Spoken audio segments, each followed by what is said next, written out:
呸！说好的金丝楠木千年不腐，这才几年就变成渣了。该死的李瘸子，居然敢拿假货骗我！10年过去，战乱结束了，我该去找我的心上人了。请问念慈在吗？你找谁？这里不是念慈的家吗？我不认识念慈，你找错地方了。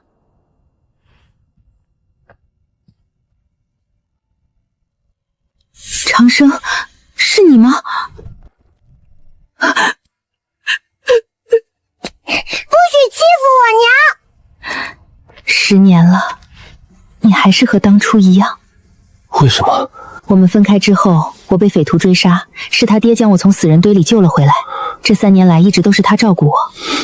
10年太漫长了，人生又能有几个10年呢？小姑娘，你叫什么名字？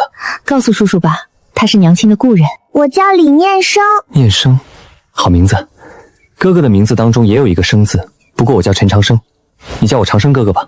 你要去哪儿？我原来的房子不在了，我看李瘸子的棺材铺还在，我去他那里住一段时间。娘，长生哥哥是你的朋友吗？不是朋友，是一位很熟悉的故人。那他找的念慈是谁？可能是他的青梅竹马吧，毕竟念慈这个名字一听就是男子对心上人的称呼。原来是这样呀，那长生哥哥能找到他的心上人吗？或许长生哥哥已经找到了。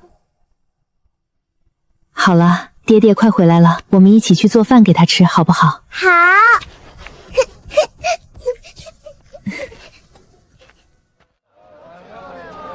李瘸子，你的棺材有问题，我要退货。说好的金丝楠木千年不腐，这才几年就变成渣了。放屁！老子做的棺材从来没有人说不好。看来我真是大限将至了。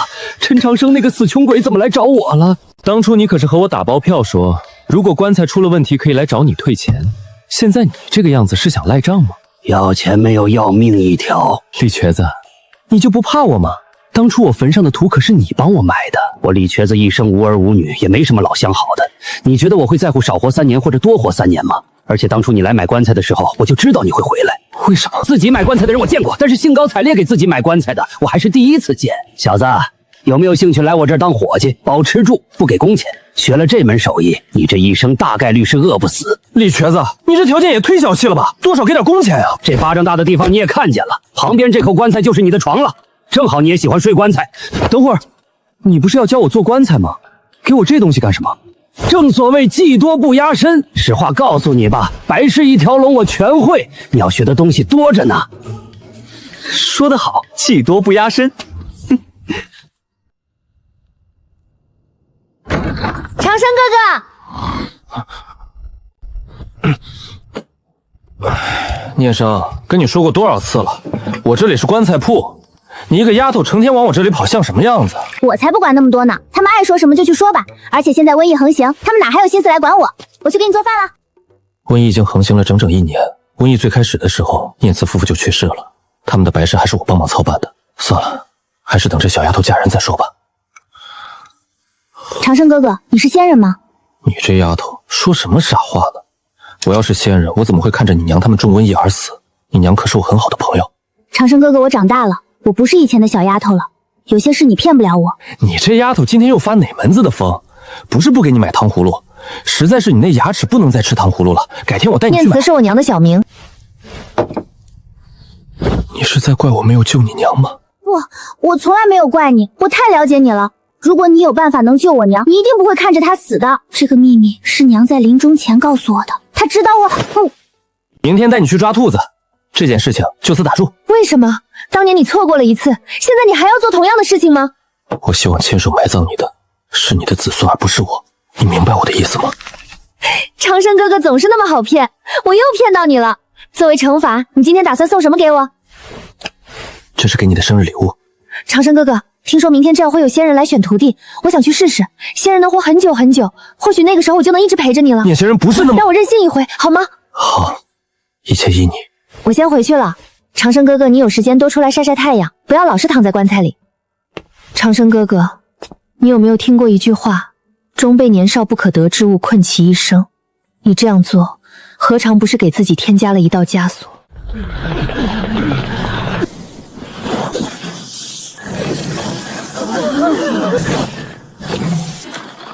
？16岁之下，欲求长生者，可上前测仙元。成为仙人不但能不再受饥饿之苦，哪怕是龙椅上的皇帝，见了传说中的仙人也要行礼。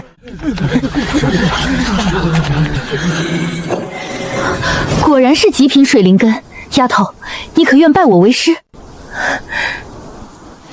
仙人，拜你为师之后还能回来吗？当然可以，待你学成之后自可下山。另外，这东西交给你家中的亲人。仙人，这里面是什么？回家打开之后，你自会知晓。多谢仙人，请容我回去处理好一些琐事。如此机缘，定不能让其出现半点意外。长生哥哥，仙人要收我为徒。你真的想去吗？想。为了什么？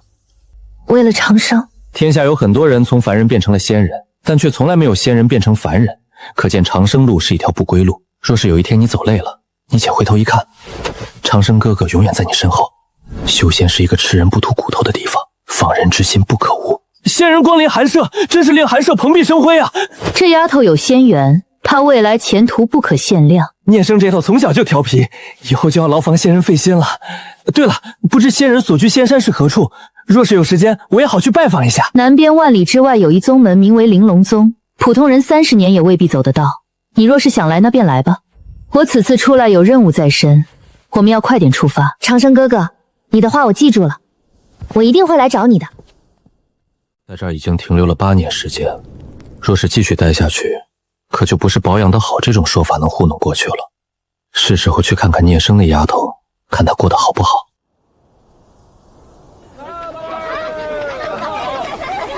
30年走不到，小爷不能走50年吗？我什么都不多，就是时间多。怪不得那婆娘听到我要拜访的时候满脸嫌弃。我总共花了50年才走到这儿，普通人运气不好，活到50都够呛。你听说了吗？玲珑宗出了个天才。你说的是李念生。无数青年才俊想和他结为道侣，但无论是谁，回应从来只有一句：你们所有人加一起都比不上长生。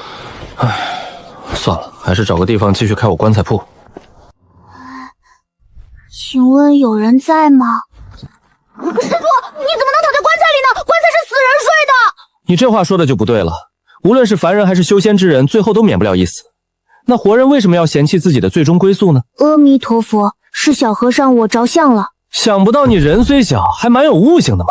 说吧，来我这棺材铺做什么？最近玲珑宗降服一位魔修，虽然魔修作恶多端，但我不想看到他曝尸荒野，想买一副棺材替他入殓。你有钱吗？我可不能做赔本买卖。我已经准备好了。一枚中等灵石能享受我这最好的一条龙服务。请问什么时候出发？现在就可以，不能再拖下去了。走。你们这些修仙之人，都这么没人情味的吗？且不说他生前做了什么，多少也得挖个坑给人家埋了呀。放在这荒郊野外算不回事。这修仙界，我看就你这个小和尚还有点人情味。小和尚，立碑需要知道死者的名字，还需要写上立碑人的名字。他叫什么名字？这位施主乃是天魔宗宗主，具体姓名无人得晓。至于立碑之人，施主自行处理吧。小和尚受门规所限，不能为其立碑。天魔宗血魔老祖葬于此，立碑者送葬人。施主，你的外号叫送葬人吗？是啊，我是卖棺材的，不是送葬人是什么？我的事情已经做完了，以后还有这种事情记得来找我。第一次碰到这么奇怪的人，这个人身上有一种让人说不出来的感觉。这颗牙齿上面刻画着一些细小阵纹，看样子应该是储存类型的阵纹。血魔老祖如此处心积虑，这里面的东西估计不简单。虽然血魔老祖布下的阵法很高明，但是对于我来说都不是问题。我最多的就是时间，1天不行就1个月，1个月不行就1年。只要不放弃，这牙齿上的阵法终有一天能被磨灭。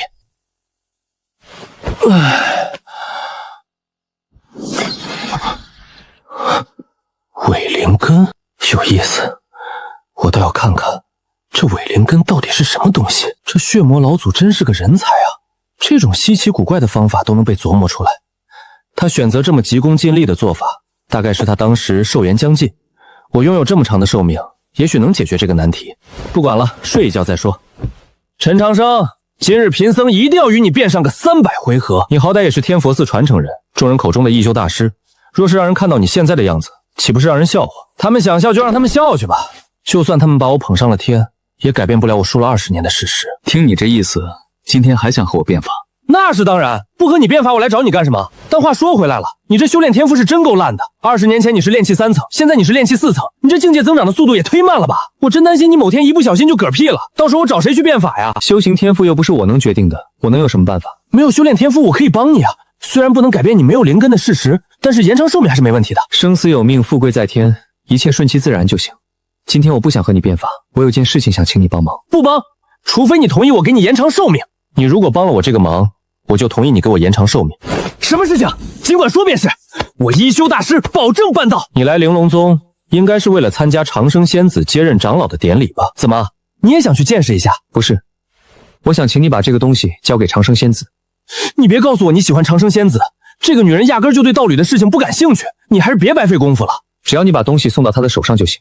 你若是办到了，我就同意延长寿命。先说好，东西我可以帮你送到，但我不能提你的名字，一旦被长生仙子的追求者知道这件事，你估计会死得很惨。可以。小和尚，80年后见。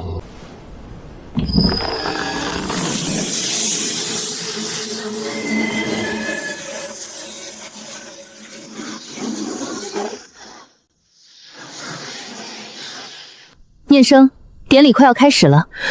师父，我不想当长老，我只想安静的修炼。你还是放不下他。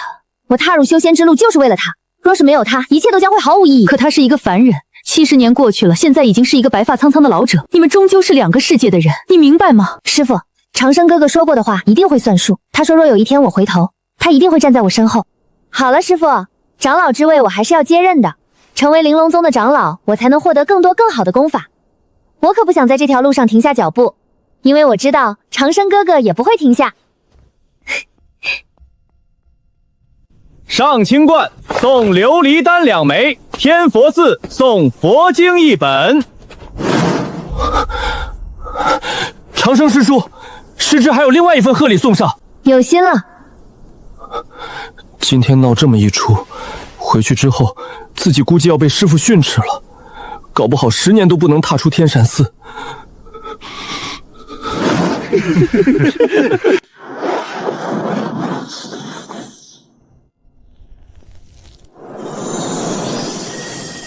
东西我很喜欢，典礼结束之后，你单独一人来见我。什么情况？长生仙子看上了一个筑基期小和尚。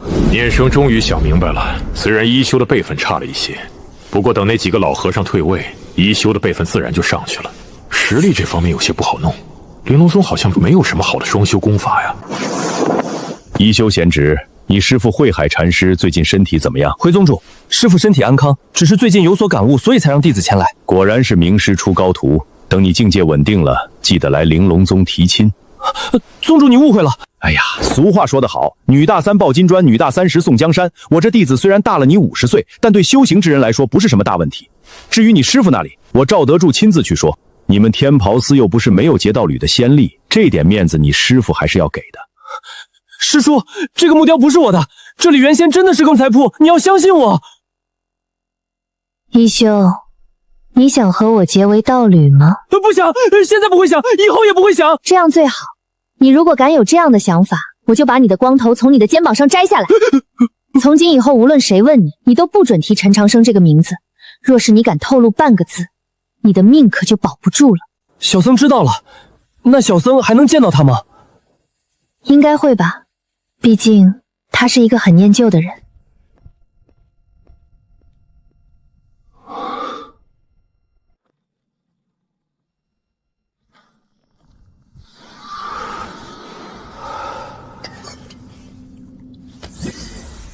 哈哈哈！血魔老主果然说的没错，人造灵根果然可行。长时间浸泡在草木精华中，能提升对木属性灵气的敏感程度，也就拥有了木灵根。而且在沉睡时，身体不会主动吸收草木精华，这下再也不用担心被大能抓去做研究了。真是天助我也！这次我一定能成功突破炼气9层。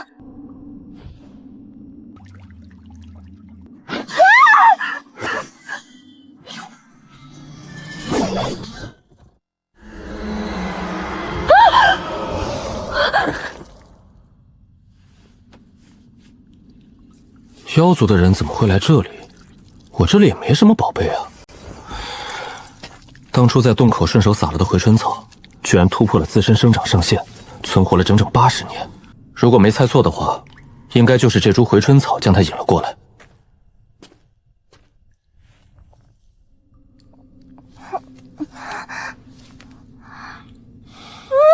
你不要吃我，我的肉是酸的。没吃过怎么知道是不是酸的？而且你长得这么水灵，吃起来口感一定很好。其实我可瘦了，全身上下都是骨头，你要是吃了我，肯定会硌牙的。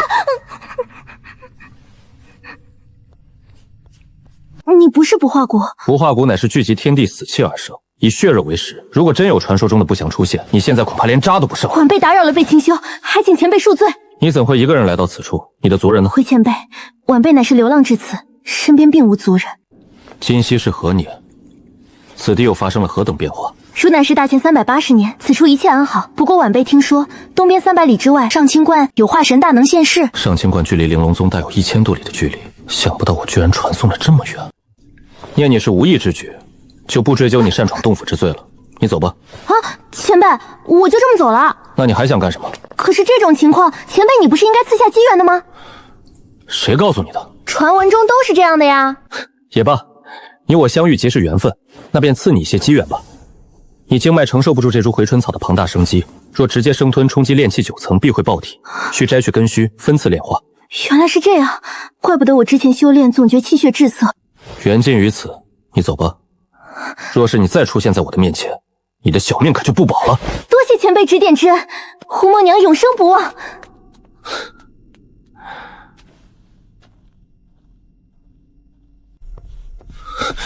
陈长生，清风师兄，有什么事吗？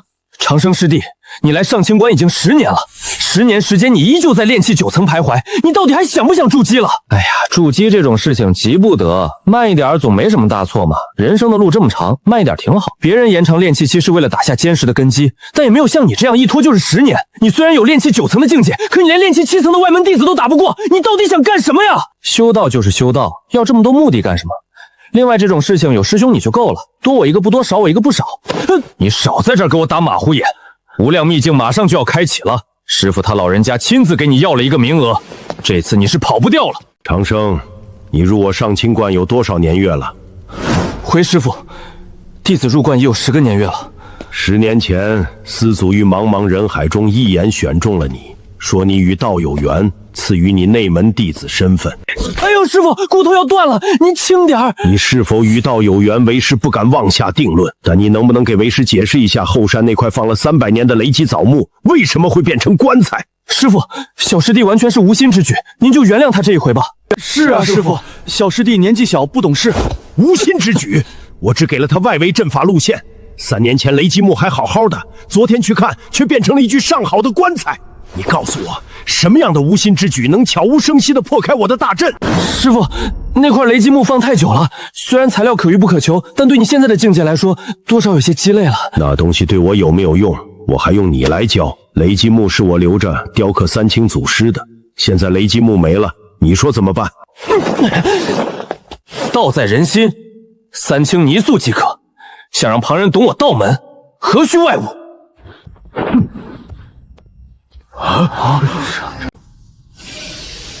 存心邪僻，任汝烧香无点意，福身正大，剑无不败，有何妨？好，小师弟果然与道有缘，这22字尽显我道门风采。悟性尚可，雷击木的事暂且记下。若不能在无量秘境筑基，小心你的腿，滚吧！看到你就心烦。存心邪僻，任尔烧香无点意，福身正大，剑无不败，有何妨？也就只有我元神上人的徒弟才能写出如此有道韵的对联。看看这字，气度不凡，一般人哪能写出这字呀？慧海屠驴和赵德珠那个王八蛋，仗着自己收了个好徒弟，整天耀武扬威的。等长生筑基之后，定要杀杀他们的气焰。师兄，你的灵力再后些，风力太大，我没法专心看书了。长生，你整日捧着书本，到底都在看些什么书？这世间太大，就算花上千千万年，也未必能看尽。看完一本书，等于了解了一个人一生。虽然不能观其全貌，但还是可以窥探一二。那你看了这么多书，对你有帮助吗？当然有。不看书，我怎么解开师傅的核心阵法？那你是怎么破阵的？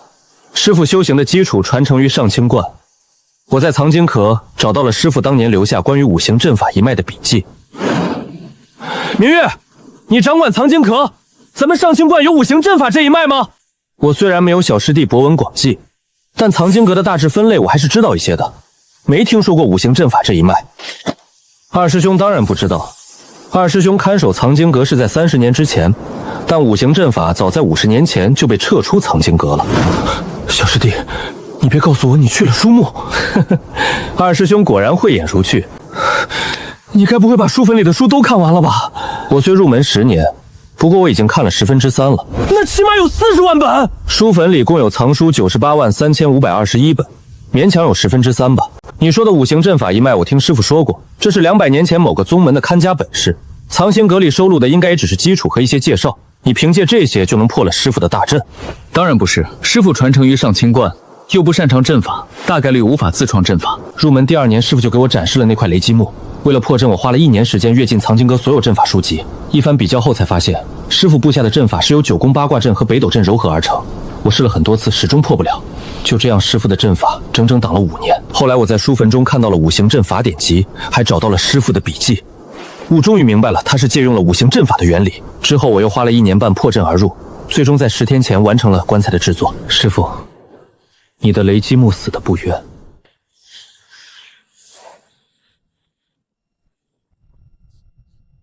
哈哈哈哈！哎呦呦，这不是元神上人吗？50年没见，你居然突破到了元婴中期，真是可喜可贺。有话说有屁放，贫道不想和你这种粗俗之人有过多的交流。你好歹也是道门中人，脾气怎会如此火爆？我知道你眼红我收了一个好徒弟，200岁不到就已经是元婴后期了。如果不是实在找不到，凭借咱俩的交情，我高低得帮你找一个。谁稀罕你那个破徒弟？老子有更好的，我的徒弟100岁之内就能达到元婴后期，你等着吧。不行，越想越气。清风，等一会儿你带着师弟们进去，我再去和赵德柱那个王八蛋理论一番。赵德柱和师傅是过命的交情，他们斗嘴我看了快150年了。师兄，不是说玲珑宗有一个叫长生仙子的天才吗？怎么没看到他的身影？长生仙子和天佛寺的一休禅师都去大前国边境了。一休禅师？一休禅师是天佛寺的继承人，仅次于长生仙子的天才，已经达到了金丹后期。自己只是睡了一觉，小和尚变成禅师了。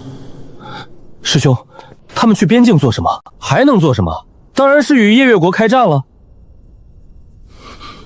别想了，这等国战，只有金丹境才有资格参加。等你达到金丹境，恐怕早就结束了。无量秘境马上就要开始了，快进去吧。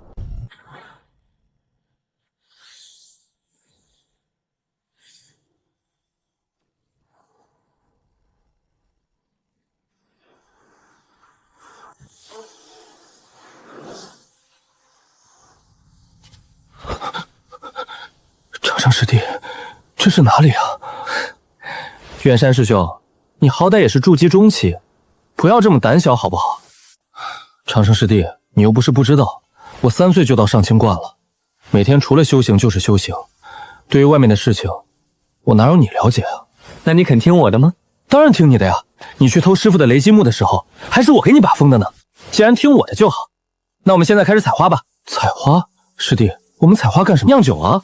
我在古籍中看到有一种仙酿，名为百花酒，取新鲜的4季百花酿造而成，一直都没有酿出来，现在可是天赐的良机啊！可是师傅让我们进来寻找机缘的，在这里采百花酿酒，出去怎么跟师傅交代？根据地图显示，往东30里有座残破青铜古殿，机缘就在里面。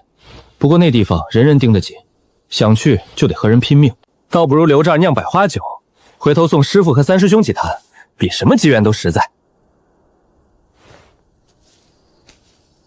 长生师弟，你快来看这是什么？怎么了？长生师弟，这里有块带花纹的石板，这东西体积似乎不小，挖出来看看。长生师弟，这是什么文字？我怎么看不懂呀？你当然看不懂，因为这是2000年前的文字。2000年，大前皇朝才建立了1800年，这具棺椁是大前皇朝之前的东西。别一惊一乍的，这种文字我也只是在古籍中认识过一些，有些字我也不认识，让我仔细想想。原来是这么回事，我们真是走大运了。师弟，这上面写了什么？无忧修行，18岁战56场，负3820不是1场；80岁战4498场，胜1305场，负3073场，胜950场，负780场，市场516场，分15场，1000岁9战9胜，天下再无敌手。生平求一敌手不可得，诚寂寥难堪也。寻洞天欲终老，又恐传承断绝，遂葬关于此。长生路漫漫，非心诚者不可得。师弟，这人一辈子打了几万场架，怎么越往后打得越少？因为越老越强，能跟他交手的人也就越来越少了。师弟，既然那位前辈留下了传承，那这里为什么没有设下考验？他就不怕自己的东西被其他人随便捡去了？谁说没设考验？整个无量秘境就是最大的考验。此处秘境每逢50年开启一次，1000多年过去，宝贝依旧没被拿光。面对这种取之不尽的金山，谁还会来关注这片风景秀丽却毫无作用的花海呢？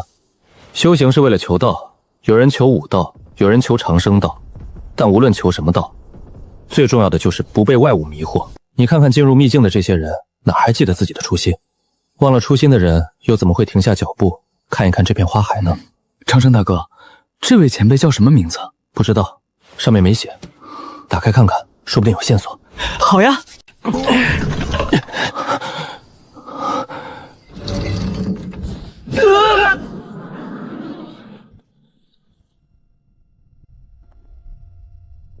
得此机缘，证明尔等尚未被外物迷惑，无善拳法。此套拳法蕴含了吾之毕生所学，望后世之人好好珍惜。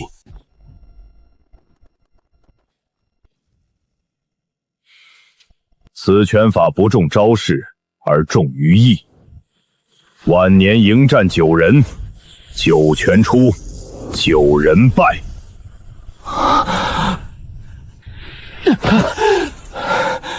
后世习我拳之人切记，拳法可以输，但拳势不可弱。一拳打出，定要叫对手肝胆俱裂。敢问前辈尊姓大名？世人称吾百拜仙尊。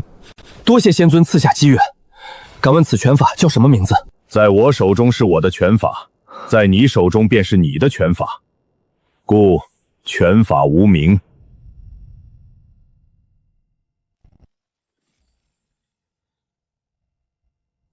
长生大哥，我怎么1个时辰不到就结丹了？不是1个时辰，我们在里面起码度过了2个月。2个月？有这么久吗？当然有。我们挖出棺椁时，周围的花被破坏了不少，可你看，那些花已经重新长出来了。我们觉得没待太久，是因为仙尊前辈的境界太高，让我们产生了错觉。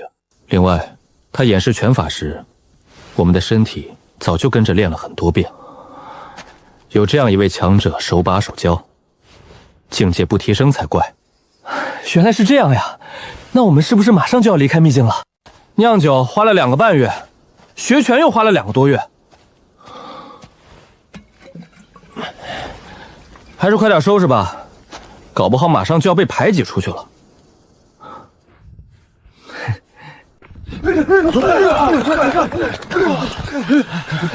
长老呢？六师兄，怎么只有你一个人来？师傅和大师兄他们呢？边关告急，师傅和大师兄他们2个月前就已经去了前线，看你们2个收获不小，这样我也放心了。接下来这段时间，上清观由你们2人执掌，我们很快就会回来的。六师兄是出了名的稳重，能让他如此急切，边关到底发生了什么？罢了，此事不是我能管的，再担忧也无用，不如过好自己的每一天。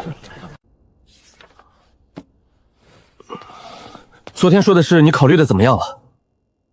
不行。为什么？你说等你看完书坟里的书，就准许我去边关。现在你已经看完了，我为什么不能去？你可别忘了，我才是上清观的代理观主。20年了，原先那个小屁孩敢跟我拍桌子叫领了？七师兄死了，五师兄瞎了，最疼爱我们的大师兄断了一条手臂。我现在已经是金丹后期了，我可以帮到他们了。我真的不想再看到师兄们出事了。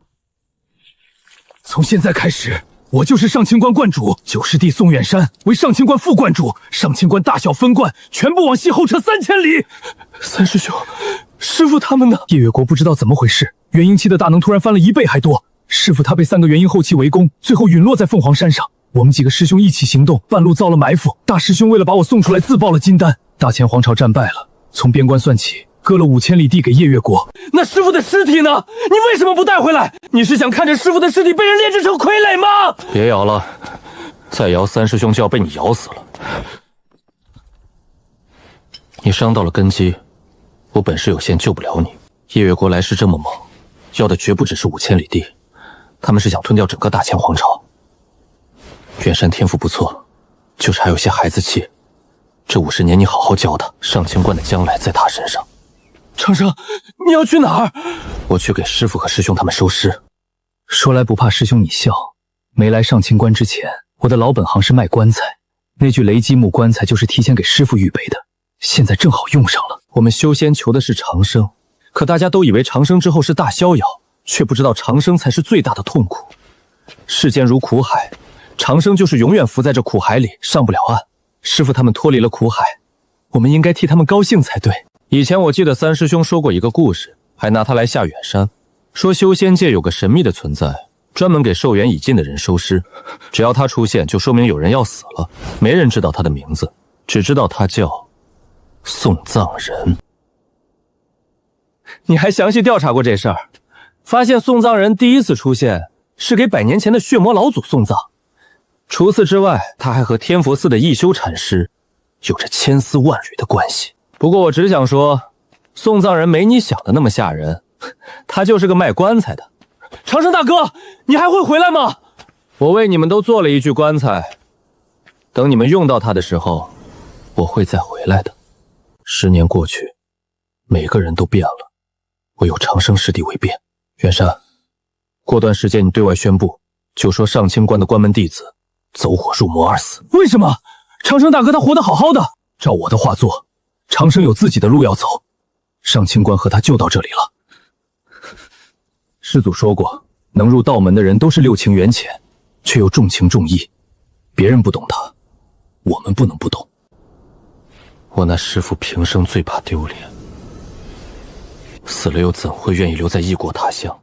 就让我这个做徒弟的带你回来吧。师徒一场，这次就不收你灵石了。人族入城需交3枚铜钱。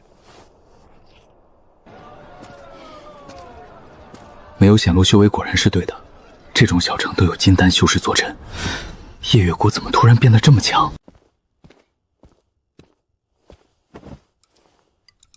听说妖王的女儿要公开选婿，只要是筑基境以上都能去。那和咱俩有什么关系？妖王可是银月狼族，你觉得咱俩配吗？配不上归配不上，去看看热闹也行。听说胡族准备了一具元婴境傀儡当贺礼呢。元婴境傀儡？你逗我吧？骗你干什么？那傀儡是从凤凰山弄来的。胡族为了杀那个修士，出动了3位元婴后期老祖。师傅，我花了5年走到这儿，刚来你就给我出了这么个大难题。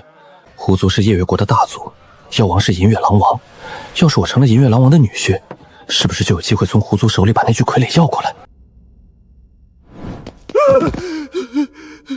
启禀妖王，公主逃跑了。那还不快去找！若我女儿掉了1根狼毛，你们提头来见！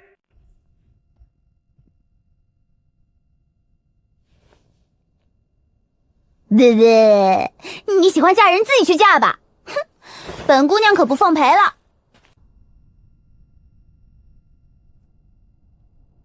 到底该用什么当聘礼呢？唉，我除了一表人才的相貌和学富五车的知识，好像也没什么拿得出手的了。前辈救命！他们要杀我！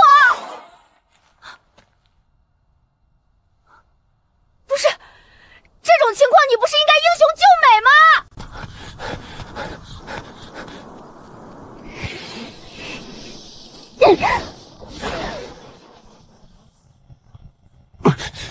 你赖着我干什么？前辈，他们要杀我！你一个筑基境的修士，浑身上下挂满了法宝，这合理吗？你压根就是大户人家偷跑出来的小姐，他们是来带你回去的。既然被你看穿了，那我也不装了。我回去囧多挨顿骂，关几天禁闭。你不带我跑，我就说是你诱骗我出来的。你觉得我家里会怎么处理你？别白费力气了，这是元婴期修士炼制的如影随形符，你解不开的。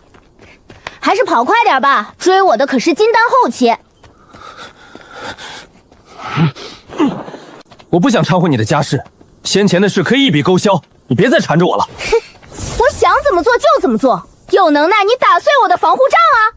既然你不知好歹，那就别怪我了。这是上清观的血盾，你是人族！恭喜你猜对了，不过没有奖励。大哥，现在怎么办？还愣着干什么？追！阵法起！你想干什么？我出事了，你的下场会比死还惨。我本不想招惹是非，但你自己凑上来，这可就怪不得谁了。哼，就凭你这破阵法，也想困住本姑娘，做你的春秋大梦去吧！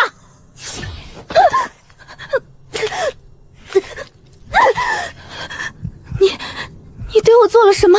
没做什么，就是压制下你体内的血脉而已，让你现出原形而已。不可能！人族要是有这种阵法，大前皇朝早就拿出来了。我这补全的残阵只能对付筑基期，你但凡刚才不在这儿废话，说不定就撞出去了。解开禁制的方法是什么？想都别想，我不会告诉你的。有胆子你就杀了我！我没那个胆子杀你，但我可以把你的毛剃光。你敢！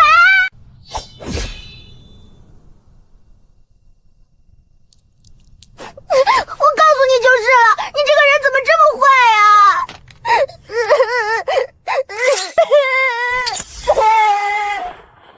你这身家还真是丰厚啊！现在可以放我走了吧？你要是嫌不够，我还可以给你更多。我爹是……我不想知道，但如果我知道了你的身份，那你就只有死路一条了，明白吗？明白就好。接下来我给你做点小改造，保证让你改头换面。不要啊！住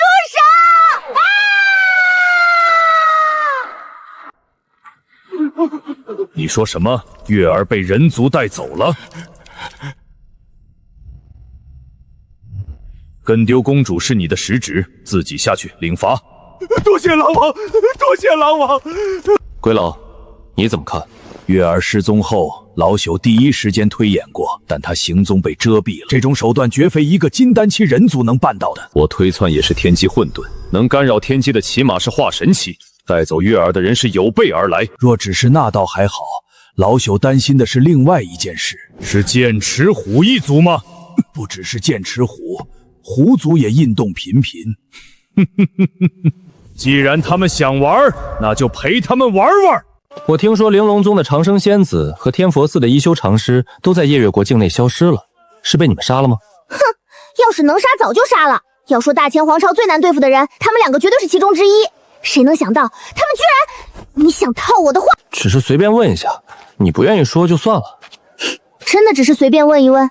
你用的血遁术是上清观的不传之秘，非内门弟子不可学。天佛寺、玲珑宗、上清观是一家的。你突然问起那两人的下落，你觉得我会相信你是随便问问？你很聪明，但血遁是上清观的秘术，别说妖族，就是一些外门弟子也不一定知道。可你好像非常清楚。我是妖族，你是人族，种族不同，国家不同。你觉得我会告诉你？不过我倒是好奇你的身份。上清观有9大真传弟子，名字连起来是一句诗：清风明月本无价，近水远山皆有情。清风明月已经陨落，李近水重伤逃走。难不成你是上清观第9位真传弟子宋远山？你对上清观真是了解，比大前皇朝的修士还清楚。看样子大前皇朝出了叛徒啊。没错，那你猜猜这个叛徒是谁？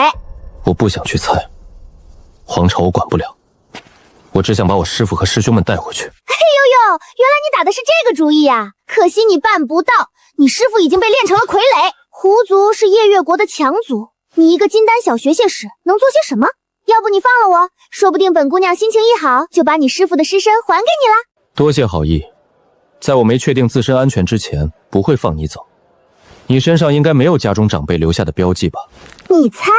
为了安全起见，我准备在你体内种下87道禁制，一旦出了意外，你会瞬间死于非命。你敢？不是敢不敢的问题，我已经做了，不然你以为我为什么一直抱着你？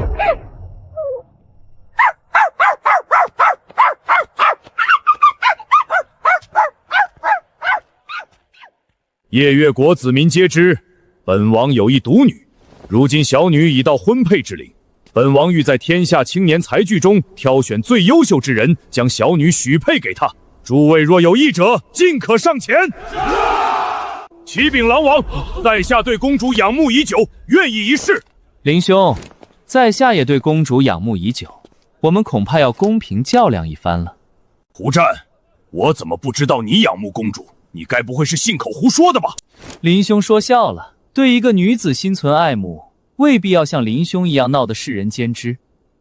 我胡族知书达理，怎么会做出有违礼数的事呢？哼！等一等，我也要参加。人族陈长生拜见狼王，在下虽未见过公主，但也想参加此次招婿大会。你想迎娶我的女儿，凭什么？就凭在下的一颗真心，人族参加妖族招婿大会，本就需要莫大的勇气。我来了，难道还不足以证明对公主的心意吗？好，本王允许你参加，有言在先，明日考验能否成功，就看你的本事了。鬼老，这位人族远道而来，想必尚无落脚之措，你安排他到胡府住下，莫让人觉得妖族不懂待客之道。遵命。见过胡兄，这几日恐怕要叨扰了。能与陈兄同住一檐之下，真是幸事。哼，胡族总是喜欢做这种丢脸的事。大前皇朝的手下败将也配站在这里？林虎，脑子不灵光就别出来丢脸。夜月国打败的只是大前皇朝，不是整个人族。你这话要是被一些人族大能听到了，引起两族大战，你担得起吗？光天化日之下妖族内斗，是想让外人看笑话吗？陈兄勿怪，方才一时失言。虽然两国交战，但我胡族一向亲近人族，还望陈兄莫要介意。胡兄快人快语，我怎会斤斤计较？陈兄，这是你养的战宠？不是，路边遇到的，看他瘦骨嶙峋流落街头，一时不忍就带在身边了。陈兄真是宅心仁厚。回狼王，那个人族已送去胡府。月儿被人族带走，招婿大会上又出现一个人族，你觉得这两人是否有联系？此人来历不明，时机太巧，和公主失踪脱不了干系。但一个金丹修士没本事屏蔽天机，多半是幕后主使的马前族。言之有理，此事劳烦归下去跑一趟，查清这个人族的来历。遵命。幕后之人太侮辱人了，若是抓到，定要将他碎尸万段。前辈，您还记得我吗？我是媚娘呀。原来是你啊！你怎么会在这儿？前辈，进屋说话，此处不是说话的地方。前辈，你不该来夜月国的，夜月国是是非之地。看样子你这只小狐狸知道很多事儿，不过与我无关。我的目的很简单，只想迎娶完颜公主，其他事一概不管。前辈，你与那完颜公主素未谋面，我知道你绝不是为她而来。招婿大会就是一场骗局，请你赶快离开夜月国。骗局？胡族和虎族两大支柱都参加了，怎么会是骗局？就算真是骗局，你一个小小的妖族又是怎么知道的？前辈，当年若不是你赐下机缘，媚娘恐怕永远无法筑基。此次招亲地点定在夜月国的禁地，去了十死无生。胡族和虎族已经拿到保命的东西，所以他们不会有事。前辈若是非去不可，一定要在禁地里寻找和你一样的人族。5年前有2位人族掌握了一些秘密，被夜月国的化神大能追杀进了禁地。如果他们还活着，他们可能就是前辈唯一的生路。叛徒，他简直就是妖族的叛徒！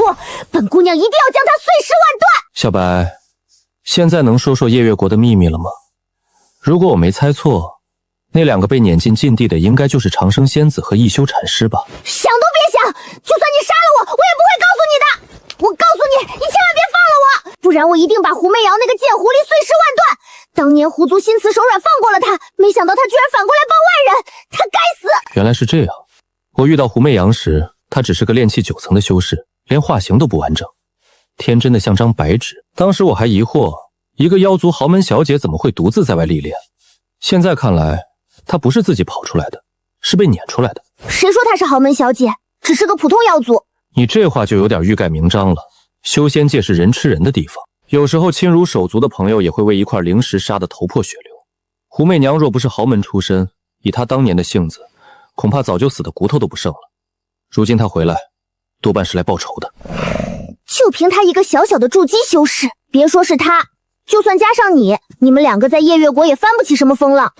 我说过很多次了，我只想把师父和师兄们的尸体带回去，你为什么就是不信？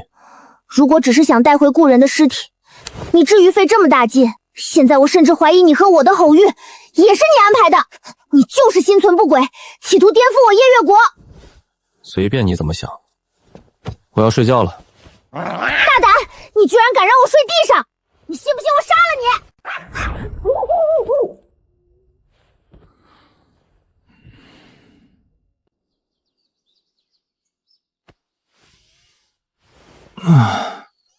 别睡了，出发了。陈兄，昨日休息的可好？睡得十分香甜，多谢胡兄款待。陈兄，你打算带着他一起参加试炼？没错，我和小白相依为命，不管去哪儿都形影不离。陈兄真是风趣，给他取名小白有意思。没办法，小白总幻想自己有一身雪白的毛发，我只好给他起这个名字了。对了，我带小白参加试炼不影响吧？不影响。此次试炼不限手段，也包括战宠。陈兄，请跟我来。胡兄，此处是何地？此处是夜月国的禁地，也是招婿大会的试炼场所。禁地深处有一朵彼岸花，谁能摘下它，谁就有资格迎娶完颜公主。原来是这样，那怎么不见其他参赛的妖族？他们已经进去了，我是专程来接陈兄的，所以还没进去。哎呀，原来是因为我耽搁了胡兄的时间，真是惭愧。陈兄不必自责，你我一见如故，这点小事算不了什么。先进去的未必就能占优势，谁能拿到彼岸花才算赢。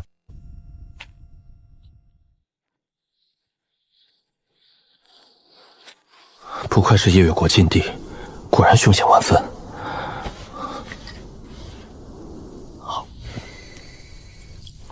胡兄，此处瘴气非同寻常，在下有特制的解毒丹，你要不要来一颗？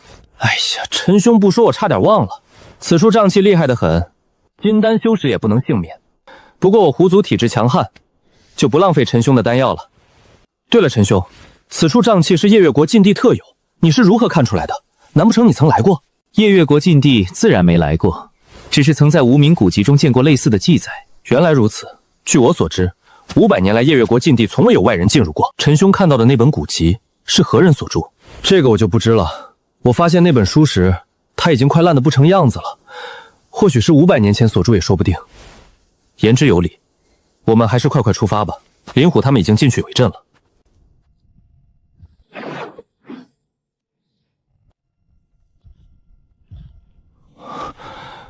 一休，你的五倍心法撑不了多久了。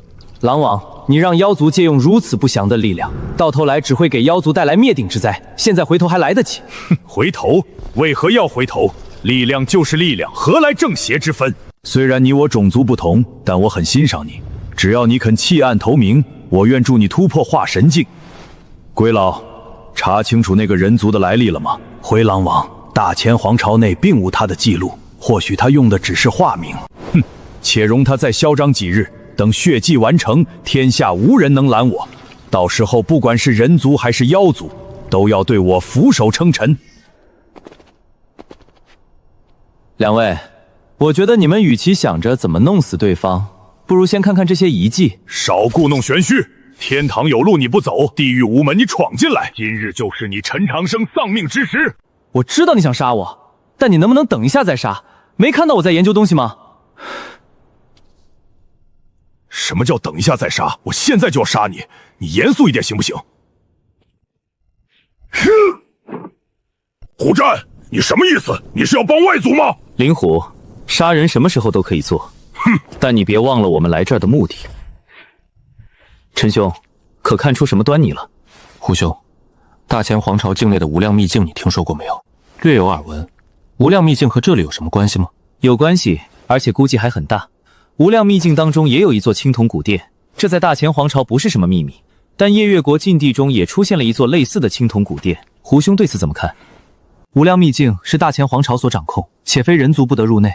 若不是听陈兄说起，我还真不知道这事。别说你不知道，我怀疑两国之间知道的人也不多。这些青铜古殿上的花纹颇为奇特，不像寻常装饰。若是二位不着急的话，在下可以尝试破译一下。这青铜古殿，我妖族不少长老也尝试过破译。陈兄有把玩法？单独面对一座古殿，当然没把握。但胡兄别忘了，无量秘境中的青铜古殿同样也有人在研究。两座古殿加在一起，未必没有破解之法。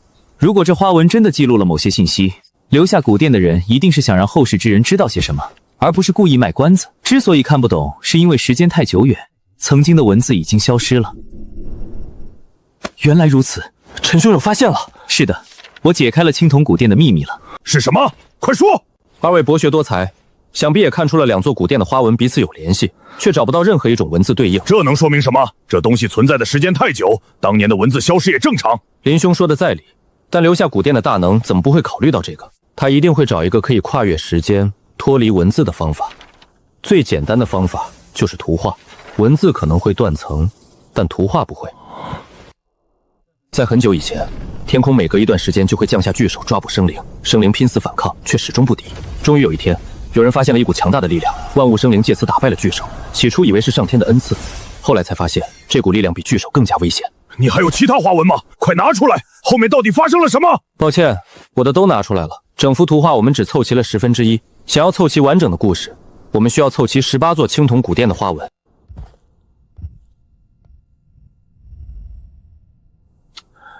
看在我帮你们解开疑问的份上，能不能让我把话说完再动手？你的悟性让我们感到恐惧，这样的天赋无论放在哪里都会被当成宝。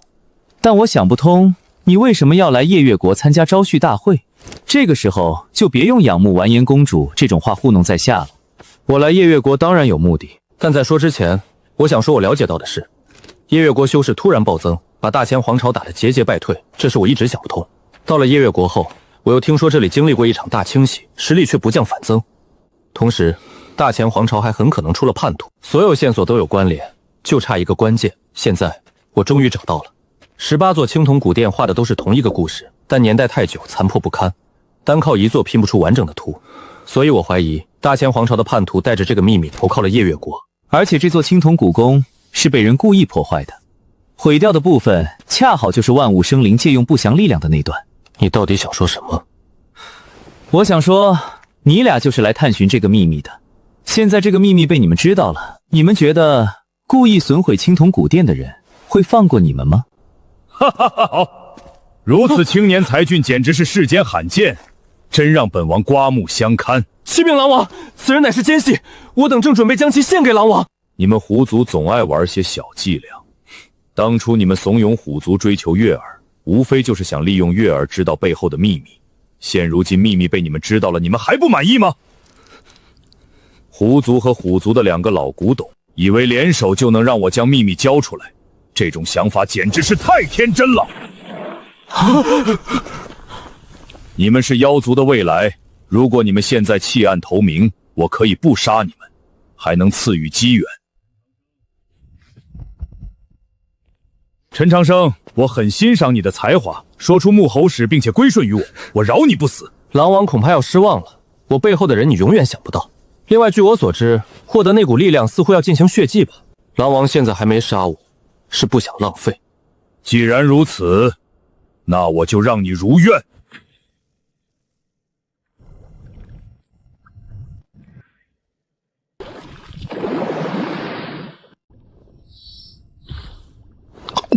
没了月儿的血为引，这血禅恐怕无法助我突破化神期。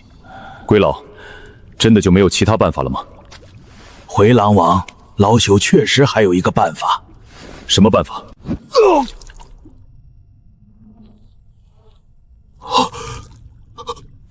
吃了你，我就能突破化神境。我的灵力怎么无法动用？别白费力气了，我能助你达到化神圆满，自然也有反制你的方法。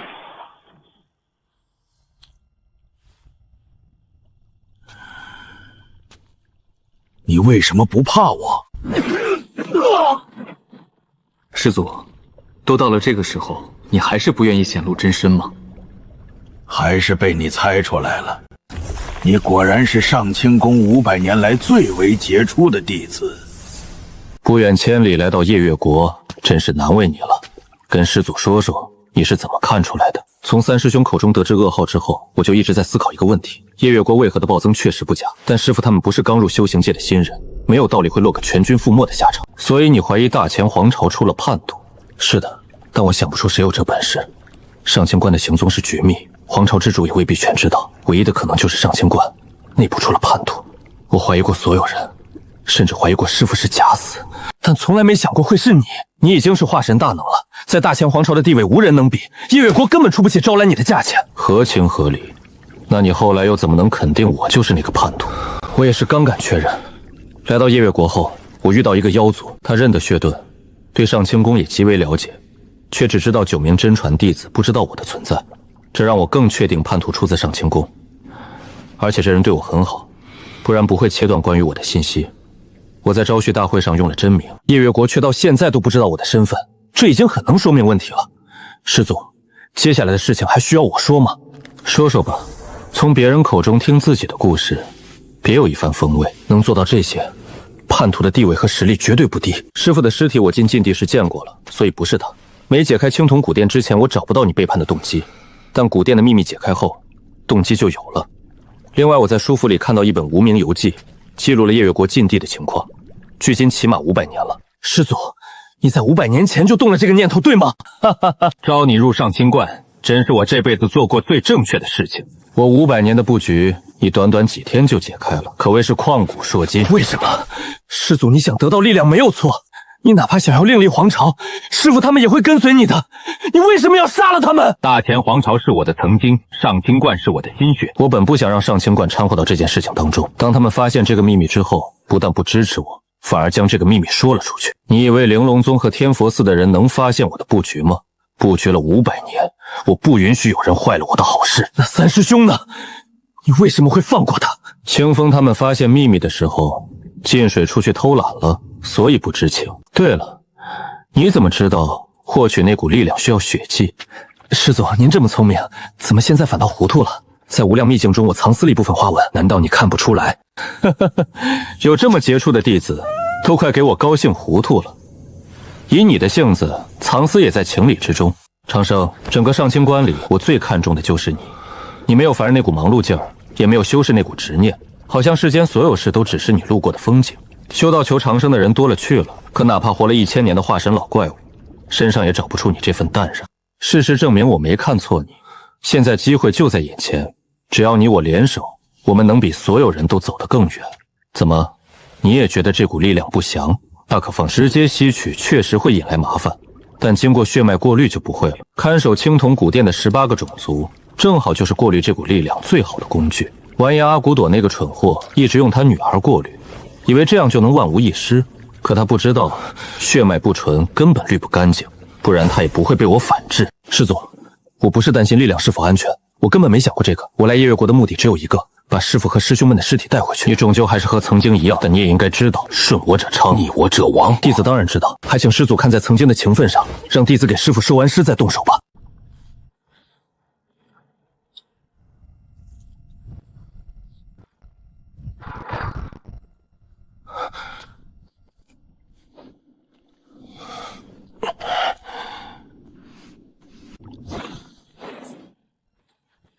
你为什么只挖了3座坟？难不成你认为你能活着带走他们？师祖，说出来不怕你笑，弟子在入门之前是卖棺材的，偶然获得葬送人这个称谓。作为专业人士，我对量的把控还是很精准的。今天只用得上11具棺材，所以不会再拿出多的。你凭什么有这样的把握？师祖，你听说过百拜仙尊吗？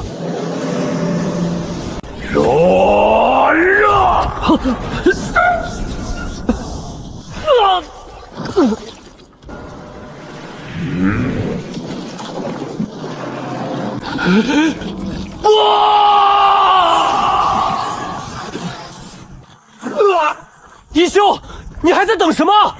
长生让不回，此火力化出无限。师祖，弟子是卖棺材的，终有一日，弟子会来给你送葬的。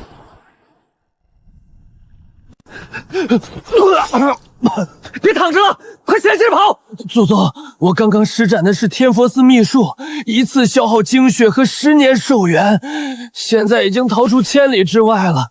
你能不能让我缓口气？用一次，你只是短寿10年。化神圆满的完颜阿骨多，在羽化真人手上一招都没走过。等他来了，你不用短寿10年，直接就没命了。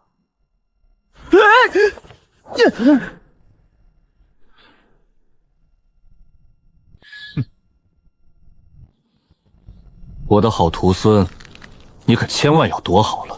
若是让师祖找到你，怕是小命不保了。本体那边出了麻烦，这具分身绝不能在此耽搁太久。长生，咱能不跑吗？羽化真人只是化神圆满，不是化神之上。我们已经逃出万里之外，他抓不到我们。小心驶得万年船，为了稳妥起见，先跑个2万里再说。你抓紧时间疗伤。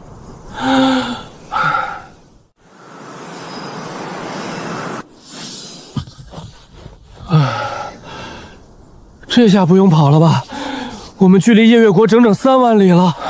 现在和夜月国隔着一个皇朝，他想来也没这么简单。那大概就是没问题了。对了，你当年念生呢？师叔他老人家不见了。不见了是什么意思？你们一起进的禁闭，一个大活人怎么会不见了？羽化真人叛国的消息传开后，我和师叔去查禁地。我们找到封印不祥之力时暴露了，完颜阿骨朵召来2位化神老祖围剿，天fall寺和玲珑宗的老祖赶来救援，可还是冲不出去。最后2位老祖拼了命，才把那力量封住大半。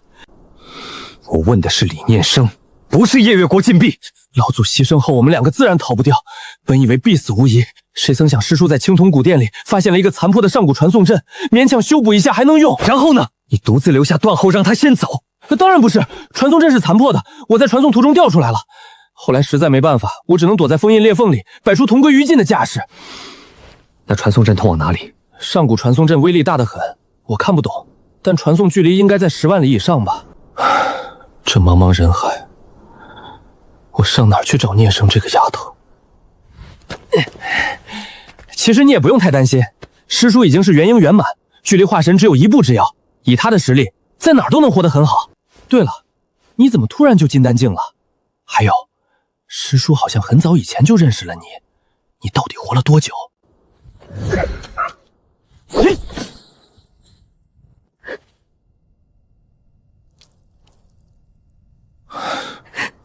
你哭什么？你爹又不是我杀的，能保住你一条命应该高兴才对。我凭什么不能哭？我最爱的父亲利用我，碰到这种事情还不能哭？说的也对。谢谢你为我爹收尸，虽然他利用我，但他终究是我爹。如果没有你，他恐怕会落个破尸荒野的下场。那个，你爹不会暴尸荒野，羽化真人要用你爹的尸体血脉，就算陈长生把他埋了，大概率还是会被挖出来。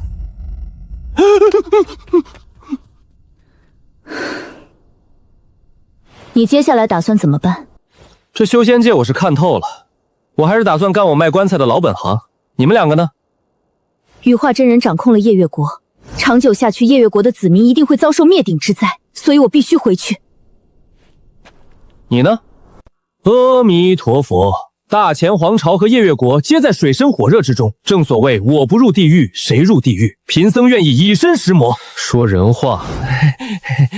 我要带领天佛寺跑得远远的，羽化真人不会放过天佛寺的。这是我师父和师兄们的尸体，你就顺道把他们也带回去。另外，你按这上面的地址安葬就行了。你这么熟练，这些东西该不会早就准备好了吧？恭喜你猜对了。从入上清观开始，我就给所有的师兄弟准备了棺材和风水宝地，其中也包括了我的师父和师祖。照你这么说，你连我的也准备了？没错，但是你要给钱。看在相识一场的份上，我给你打个8折。我现在还活得好好的，你这么早就给我准备棺材和坟地，是不是有点为时过早？早点准备省得麻烦，早晚有这么一天。不是，我现在是元婴境的修士，未来也不是没有可能达到化神境。哼，化神修士就不会死了？唉，你的好意我心领了，但咱俩谁给谁收尸还不一定呢。对了，你说的那个百拜仙尊是谁？在夜月国要是没有他的虚影，我们可就死定了。要不你透露点线索，我也好去找一下这位前辈。这个你别想了，百拜仙尊少说也是2000年前的人物。我在无量秘境发现他的石棺，他本来打算在无量秘境作画，后来又换了地方，我也只是随手试试，没想到真管用。那如果百拜仙尊的石棺不起作用呢？那我就只好投靠我那位师祖了。我虽然是卖棺材的，但不代表我想死。你们该走了。百拜仙尊的石棺就算没解决羽化真人，也会给他带来不小的麻烦。现在你们知道了他的秘密，要小心一点。现在我们回去危机四伏，你就不劝劝我们？万物生灵走向终结是一定会发生的事，唯一的区别只是早一些和晚一些。这条路是你们自己要走的，我为什么要劝？最多给你们打个折上折。说的有道理，但你真是个王八蛋，真受不了你这个无情的家伙。我先走了，等过个1800年之后，我再来给你收尸吧。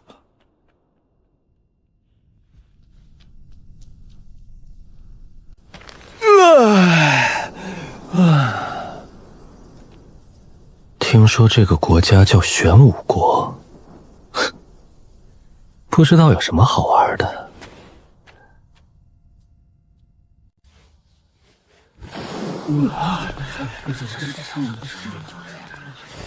左星河拜见先生。我真后悔当初救你，整整10年，每年都要来请我一次，你难道不嫌烦吗？若能请到先生，别说10年，再花10年又何妨？当日若非先生搭救，星河早已命丧黄泉。星河只是不解，以先生之才，为何甘居这小小苦海镇？若先生愿意，玄武国愿以国师之位相待。我不去皇都，不是因为恃才傲孤，也不是因为你开的条件不够，实在是苦海镇有大量的新鲜药材和珍贵树木。我开的是棺材铺和医馆，这些东西对我很重要。先生说的是，但玄武国实在求贤若渴，这次前来，星河带了一些东西，相信能弥补先生的损失。七星草，皇室珍藏了300年，千年肉灵芝，费了大力气才弄来，九转玄功，若非只有前3层，足可入天阶。先生若愿往皇都，这些都是您的。肉灵芝、七星草，这些可都是琉璃丹的主材料。据说琉璃丹一旦服下，便能炼成金刚琉璃之身，肉身强到足以搬山倒海。用我们那边的说法，化神期以下的修士根本破不了防。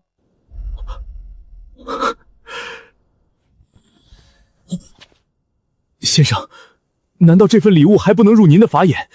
先生想要什么尽可开口，只要是星河能弄到的，无论什么条件，星河都答应。唉，不是在下不识抬举，你开出的价格越高，说明要解决的麻烦越大。在下自认为本领还不到家，公子还是另请高明吧。先生，青铜古殿的消息你也不想知道了吗？也罢，陪你走一趟便是。但有言在先，皇都的事情我只能尽力而为，能不能成功我也不敢保证。我先回去收拾一下东西，等一下就跟你走。那星河就在外面恭候先生了。离开上清观已经快49个年头了，当初三师兄上了根基，最多也只有50年寿元，现如今风波再起，老天爷，你是在提醒我该去给三师兄收尸了吗？我的师祖呀，三师兄如今快死了，你也没必要活着了。徒孙花了40年给你准备了一具上好的棺材，你老人家也该瞑目了。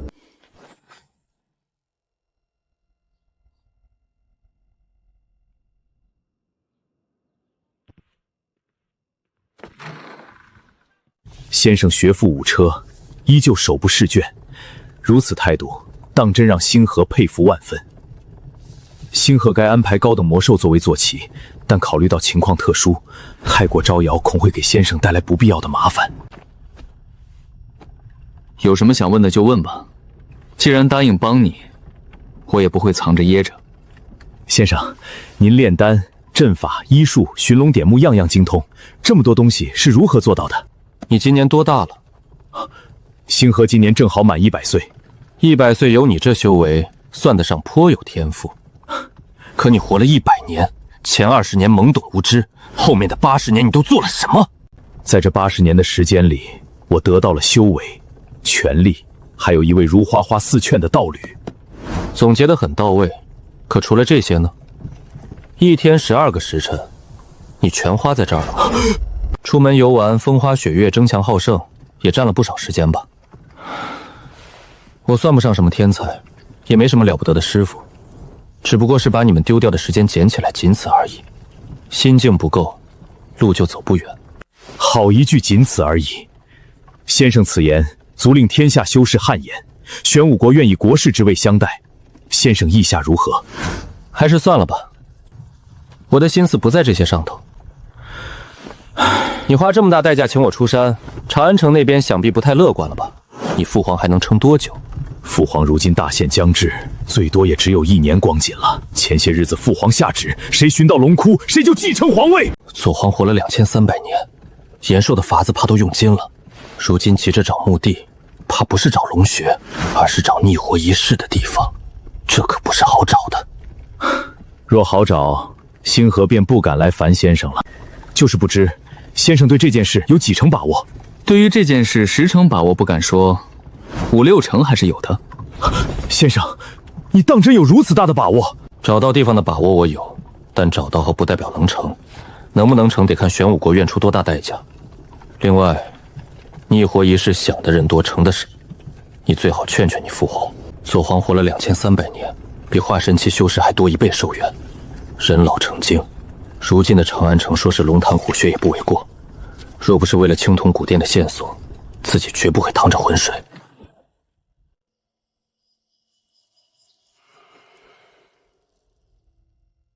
父皇，儿臣遍访高人，寻遍玄武国所有名山大川，终于替父皇找到一处龙穴所在。有了这龙穴，定能助父皇再活一世。父皇，儿臣同样也找到助父皇再活一世的龙穴。先生，吃食这些还是等一下吧，要不我们先介绍一下龙穴。现在是宴会，吃东西才是正事。你现在该关心的不是这件事，现在不关心龙穴的事，那该关心什么？你爹马上要死了，你们9个儿子兴高采烈的给他找墓地，你不觉得这事说不过去吗？先生，现在还来得及吗？亡羊补牢，为时不晚，记得动作夸张点儿。父皇，儿臣舍不得您呀！男子汉大丈夫，哭哭啼啼的成何体统？父皇，如今儿臣即将与父皇分别，儿臣心中实在不舍。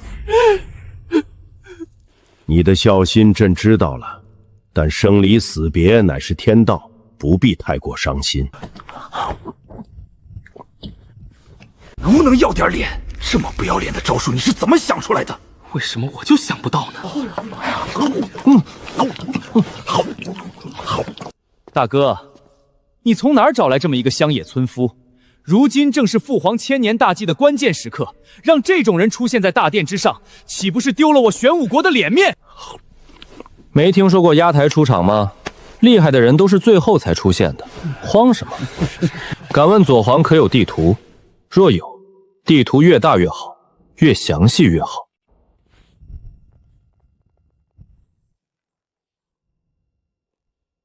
左皇，这8个地方在我眼里都是垃圾。想要逆活一世，唯有一个地方有几分可能。放肆！你师承何门何派，竟敢在此大放厥词？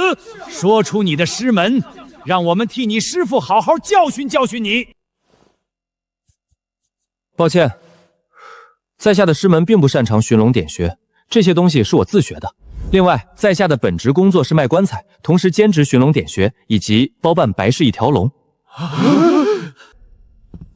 父皇，大哥他找个卖棺材的人来敷衍了事，分明是想破坏您的大计。没错，大哥表面装出一副忠孝的样子，暗地里怕是早就觊觎父皇的皇位了。这位先生的职业倒是有些意思，不知如何称呼？在下姓陈，名长生，陛下称呼在下长生即可。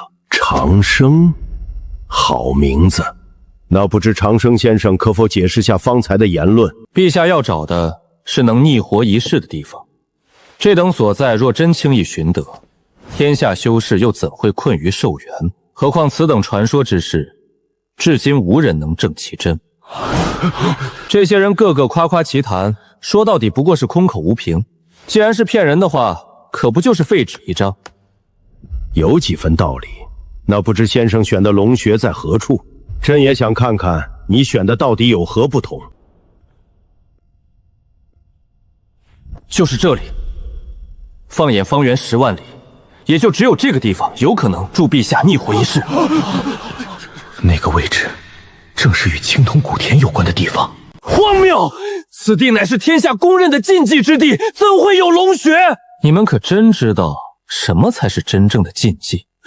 此人意图将陛下引向禁地，老朽恳请陛下将此子诛灭。先生为何偏选此地？这可是十死无生的绝地。先生似乎知道什么是禁忌。陛下说笑了，禁忌这东西，古往今来没人说得清。在下不过是勉强想了几个词去描述。说来听听。不可被认知，不可被定义，不可被描述，不可被观察，能站住这几条的，便是禁忌了。先生这一席话倒是道出了禁忌的恐怖之处，可你既知此等凶险，为何还会选择此地？因为洞天福地，有能者居之。在陛下诞生之前，这片大地上也曾有过其他强者，同样会被寿元困扰，也会做出和陛下一样的选择。禁忌虽然无法被描述，但禁忌已经强到万物生灵连提都不敢提的地步。这样的存在，他们停留的地方也一定是最好的。陛下所需的龙穴自然不能以常理论之，那8个地方虽然不错，但对陛下来说远远不够。想要逆活一世，唯有向死而生，硬闯荒古禁闭，方有一线生机。今日有些乏了，都回去吧。从今日起，长生先生为玄武国国师，玄武国境内长生先生可自由出入。这可是连我们都没有的恩宠，藏宝阁、功法密室，从来只有父皇一人能进的地方。陛下，您不能这样啊！我和大皇子说好了，不担任玄武国任何职务的。老子后槽牙都咬碎了，这么好的机缘，你说不要，你不要给我啊！先生，你为何要选择荒古禁地？原因我刚刚说过了，只有荒古禁地才有可能助陛下逆活一世，其他地方没有这种可能。先生，您方才说的理由确实无懈可击，但星河相信您还有其他理由。原以为你比较聪明，多少能看透目前的局势，谁曾想你现在都没看透，我多少还是有点失望的。先生此话何解？我问你，玄武国谁最强？当然是我的父皇。那谁最了解玄武国？也是我父皇。他登基以来，玄武国疆域翻了1倍不止，每一寸土地都是他亲手打下来的。这不就得了？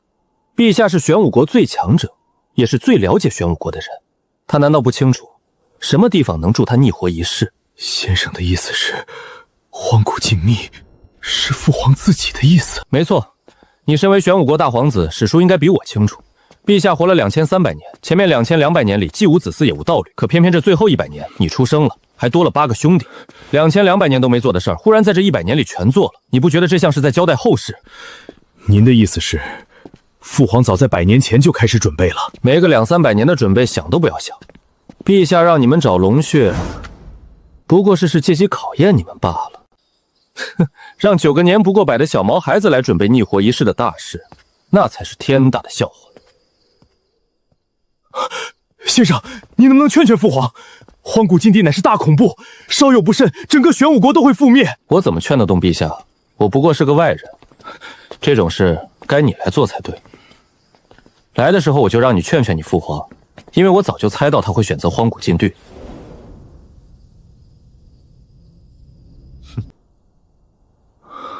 这里应该就是玄武国藏书的地方了，你要不要陪我进去看看？星河就不陪先生了。这玄武阁除了父皇允许之外，便是我也不能随意进入。也罢，另外先生切记，进去千万不能动里面的东西，一旦随意触碰，很可能……陛下有令，长生先生想要的东西可随意调取，任何人不得阻拦。另外，星河皇子负责带领长生先生游览皇宫，务必让长生先生满意。随意调取？我们这些亲儿子怎么都没这待遇？陈长生该不会是父皇的私生子吧？多谢陛下。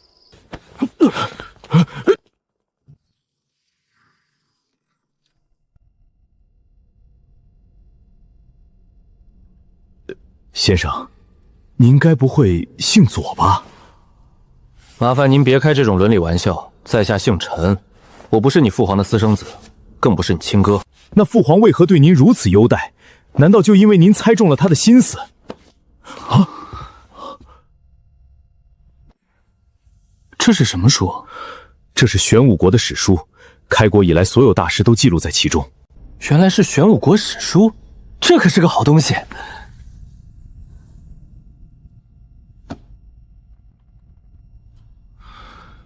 青铜古殿的记载，你就是从这里知道的吧？是的，前不久来玄武阁调取九转玄功，想请先生出山，偶然间才发现了这个线索。陛下为了请我出来，也是煞费苦心啊。先生，这话是什么意思？我父皇什么时候请您了？你不会真以为青铜古殿的线索是你自己发现的吧？这本书内容那么多，偏偏你一翻开就是我要找的那一页，你不觉得太巧了？那是谁在背后推动？还能是谁？当然是你父皇。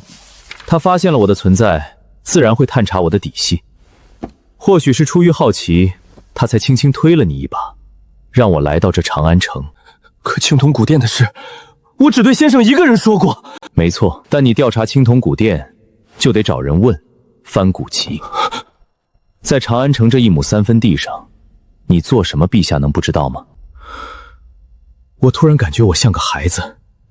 既然先生了解父皇的想法，那先生觉得父皇接下来会怎么做？还能怎么做？当然是考虑能不能接受我开出的价格。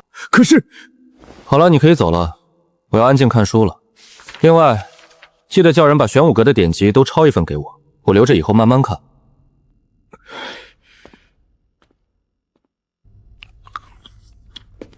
你还真沉得住气。见过陛下。1个月时间看了这么多，你很喜欢看书？在下没什么特别的爱好，唯独喜欢书。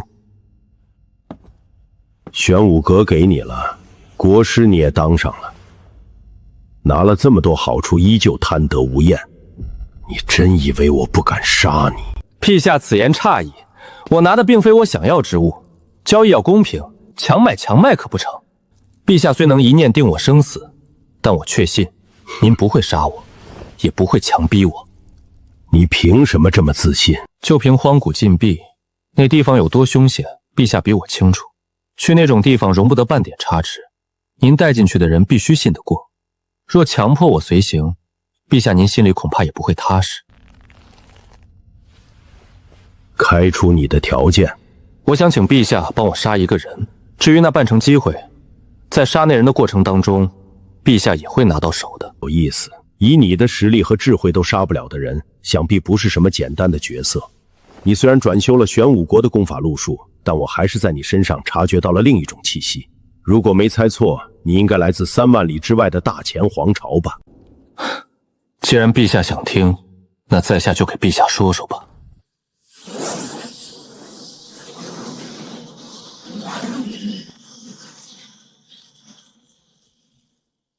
夜月国禁地一战之后，我逃到了玄武国，待了43年。你不惜冒着得罪我的风险，也要请我出手杀了你的师祖。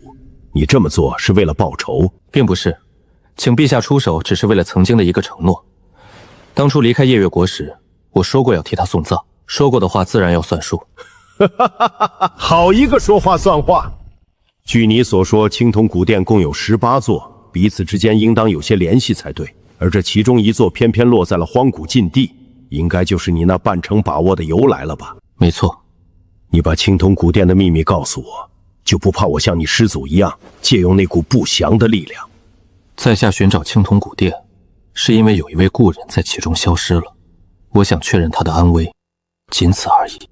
不得不说，你的要求让我无法拒绝。准备一下吧，明日便出发。陛下，我那位师祖50年前就已经是化神圆满了，您真的有把握吗？玄武国辽阔几何？夜月国和大前皇朝加在一起，也只能勉强有玄武国一半的面积。荒古禁地，那地方的恐怖，别说是化神圆满，就是化神之上，也未必敢打他的主意。陛下的意思是，玄武国现在的版图是我一点一点打下来的。大前皇朝那样的国家，我灭过2个。化神之上不敢做的事，我敢。师祖，时隔50年，徒孙终于要来履行承诺了。您老人家应该会很惊讶吧？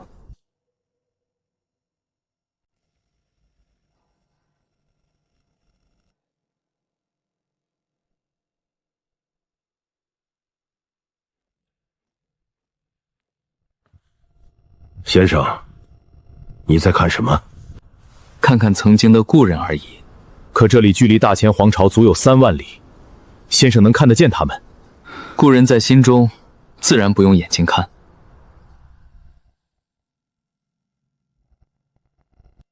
别想了，这种情绪你以后自然会懂。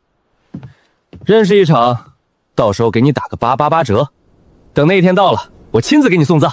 我今年才100岁，严格来说不过刚刚成年。先生阅历这么丰富，少说也活了200年以上了，他怎么也该走在自己前面啊！星河多谢先生好意，但这棺材还是再等等吧。师兄，你怎么又来这儿了？这话该我说才对。你现在是上清观的鼎力柱，你若倒了，这上清观也就真散了。我不过是将死之人，夜月国算知道我在这儿，也不会多看我一眼。师兄，你说长生大哥会回来吗？当然会回来，小师弟是个重承诺的人，他说过的话一定会做到。你身上担子重，不用陪我这个将死之人。走吧，我快要去见师傅了，有好多话想跟他们说。夜月国禁地的事，你别再问了。一休不会说，完颜公主也不会说。我们约好了要把这个秘密带进坟里。师傅，好好的上清观，怎么就成了这样呢？力量和寿元，真的就比得上一切吗？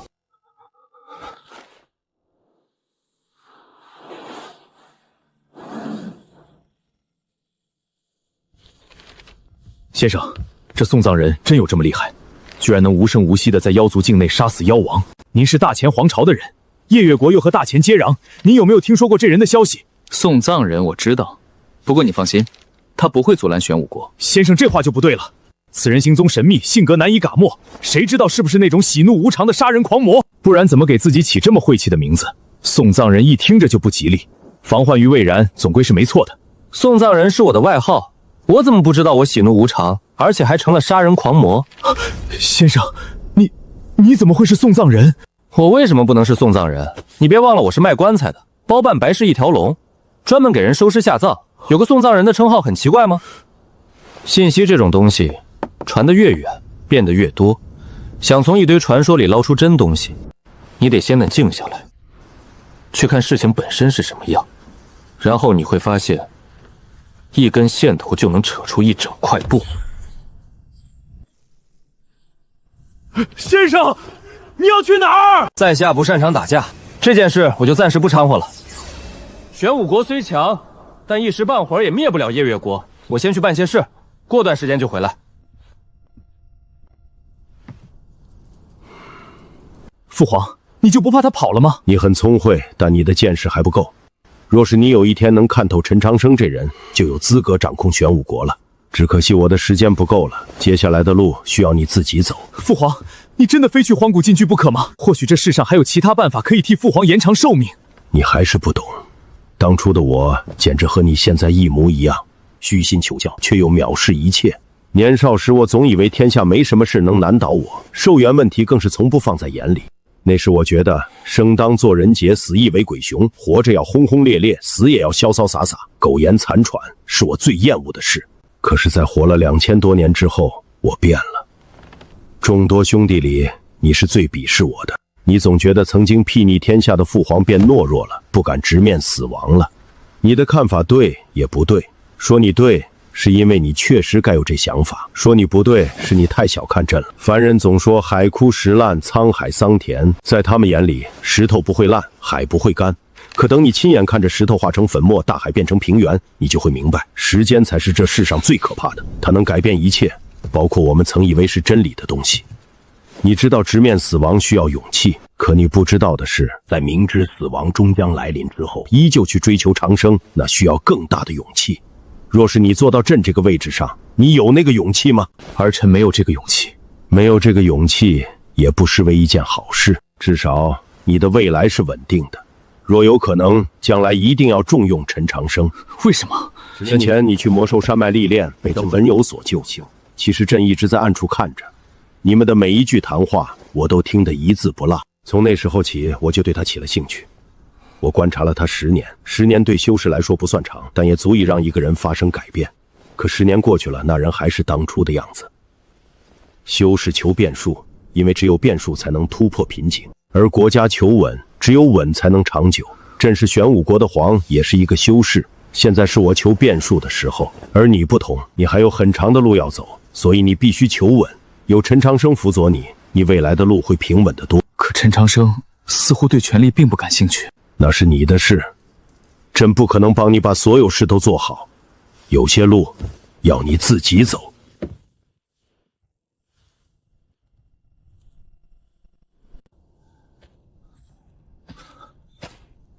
小师弟，是你来了吗？三师兄，是我。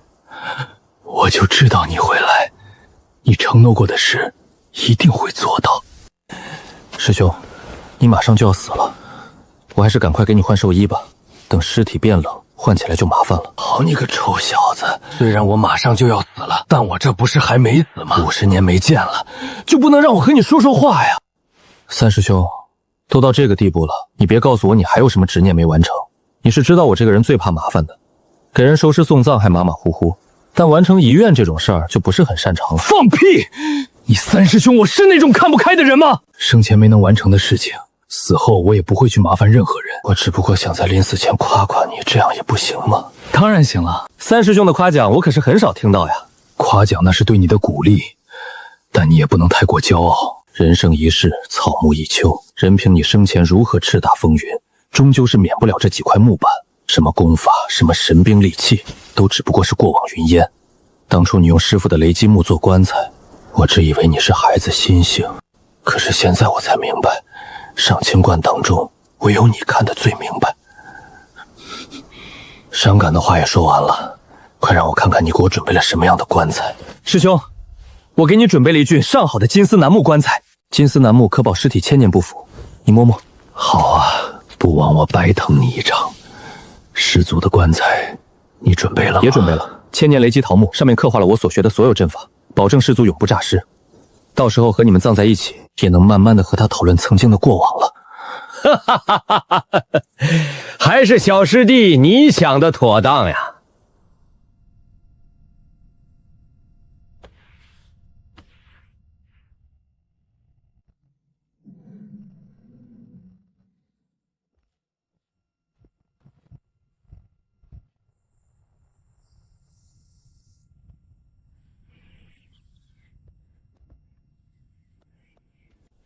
师兄，这是我根据古法酿的百花酒，在无量秘境的时候，我拉着远山没让他去和人争抢，按师傅的脾气，肯定是要骂我的。原本一部分准备交给师傅，让他老人家手下留情，另一部分准备贿赂你，让你帮我说说好话。可谁曾想，之后事情一件接一件，这坛酒到现在才送到你们手里，也不算坏事。70年的沉淀，味道只会更好。你和师傅一定会喜欢的。2个人喝一坛确实小气了些，但我总共只有10坛，剩下的我还要喝呢。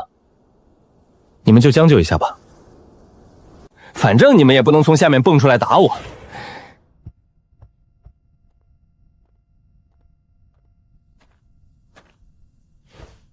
师傅师兄们，我还要去把师祖带来见你们呢，先走一步了。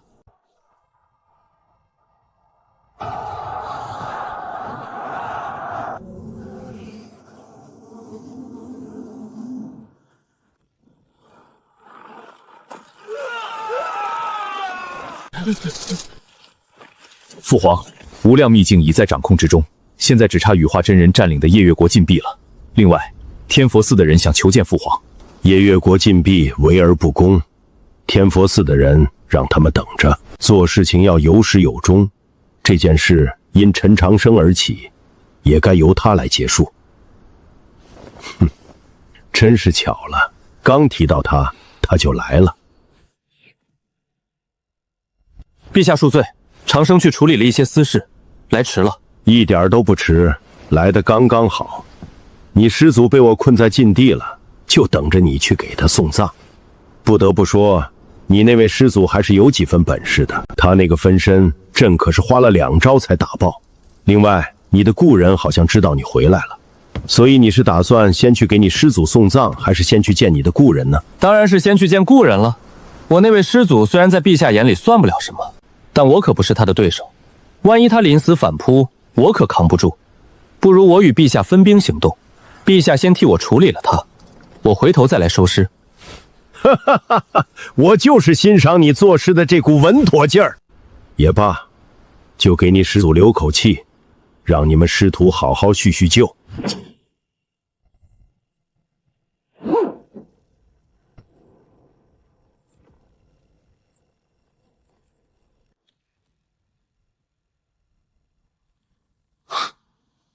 修仙界可真危险，幸好我不喜欢你。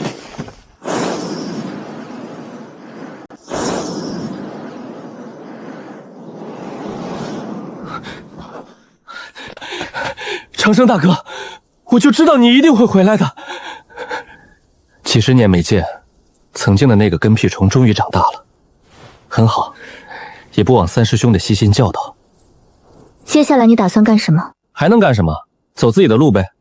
你还是要走？也不算走吧，我只是去我该去的地方，做我该做的事。麻烦已经解决了，上清关百废待兴。长生大哥，你难道就真的撒手不管了吗？重建上清关是你的使命，不是我的。人与人的命不一样，有人适合扎根一处，有人天生就该四海为家。道门讲究一个缘字，你我缘分已尽，也是时候说再见了。小和尚，我和你认识的时间最久，我马上就要走了，你就不挽留一下？你陈长生要走，谁能留得住？我们是这片土地上的花草树木，你却是短暂停留的鸟儿。鸟儿无论停留多久，终究是会飞走的。我早就算到有今天了。几十年过去了，佛法有长进，继续努力，争取以后成为一代大师。那边的事结束了，我要去给某个故人收尸了。别看了，这家伙不会因为谁就停下来。你在这50年里，天天叫嚣着要暴打陈长生，报复他当初羞辱你。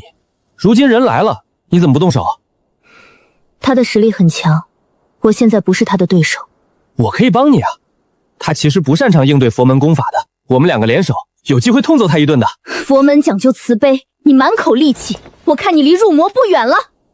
还能再见到他吗？不好说，但活得久一点还是有机会的。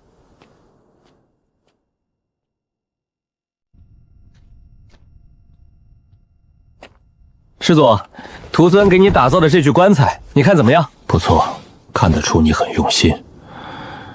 上次你侥幸逃脱，我就一直有种隐约的不安，可我没想到你会回来的这么快，还请了这么强的帮手。没办法，师祖你这么强，我哪敢一人来给你送葬？现在都到这个份上了，师祖能不能回答徒身几个问题？可以。无量秘境同样有青铜古殿，你为什么会跑到夜月国来布局？无量秘境下面镇压的东西被人灭了，所以我找到了夜月国。原来是这样，那你杀了师傅他们，你后悔过吗？些许风霜罢了，为求长生大道，有些牺牲是必要的。若是道友能再活个1000年左右，或许能与在下一决雌雄。只可惜你活不了这么久了。对了，这图画上的大手代表着什么？你对青铜古宫研究了这么久，应该知道些什么吧？我当然知道，但你觉得我会告诉你吗？就算我说了，你敢信吗？也对，你的话我还真不敢信。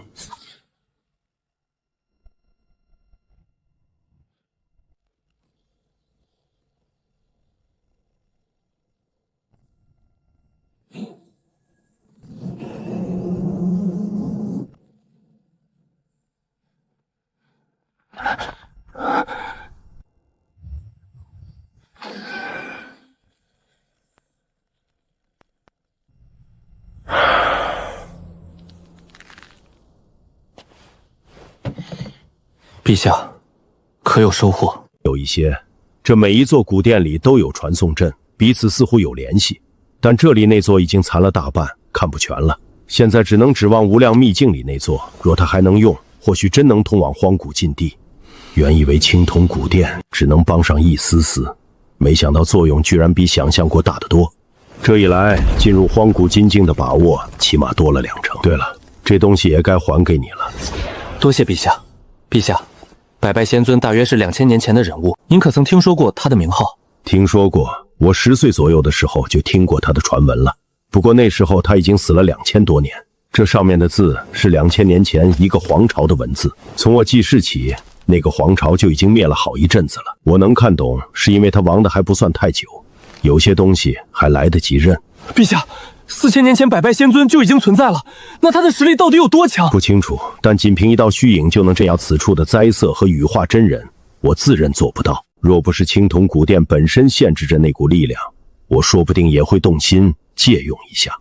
我还以为是真看不上那股力量，原来只是搬不开。陛下，在下还要给师祖安葬，就先行告退了。去吧，但要快些。取走无量秘境的青铜古殿，花不了多少时间。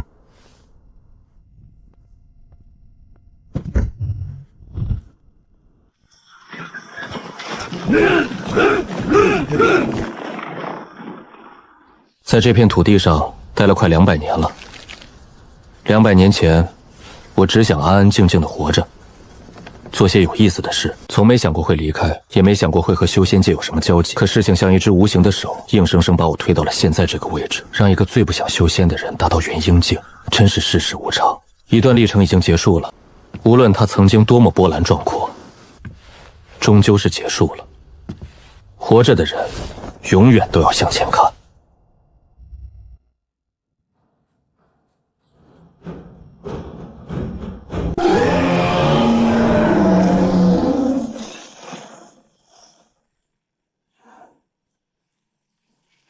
陛下，硬闯荒古禁地这种事，在下恐怕不是很擅长，要不等一会儿再进去。荒古禁地里有另一座青铜古殿，你不进去怎么能看得到？道理是这么个道理，但我不擅长呀，我跟在陛下身边会拖后腿的。硬闯荒古禁地只有一次机会，你不跟我进去，大概率是进不去的。再说，青铜古殿的修复是你主持的，你不一起，我能放心吗？念生是在青铜古殿的传送阵里消失的。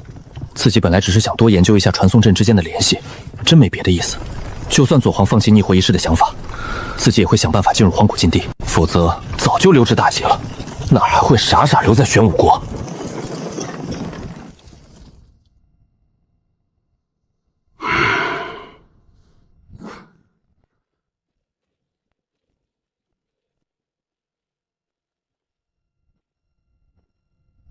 看样子，荒古禁地并没有想象中的那么……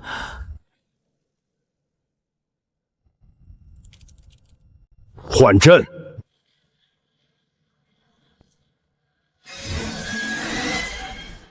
杀！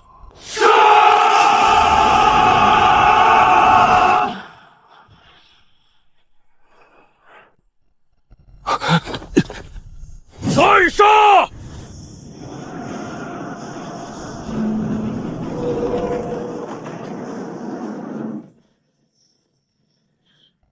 开了！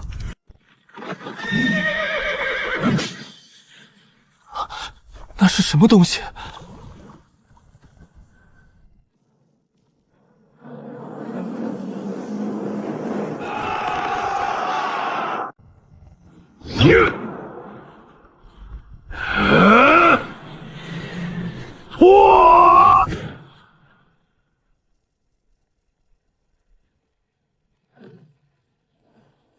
这片大地上的修炼方法繁杂，大前重内修，玄武重外修。外修境界只以层数划分，以修炼功法衡量，与内修一一对应，炼体一字对炼气，武级对化神。当初左皇没把羽化真人放在眼里，我就一直猜测左皇的实力境界。现在想来，起码要达到第6个修炼境界。不对，我还是低估了他，他已是第7境，只是刚踏入不久。唉。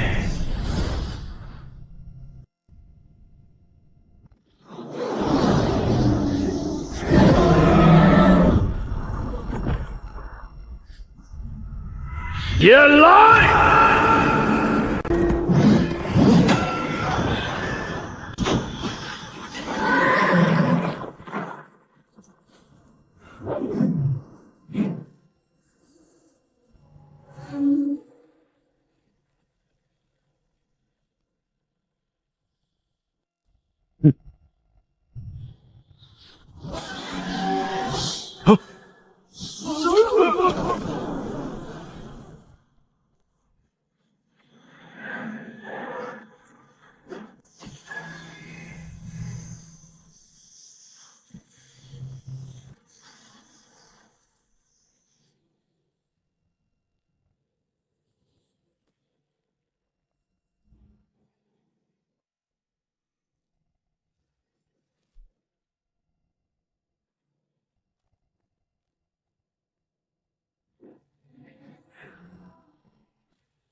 还好用百拜仙尊留下的石棺。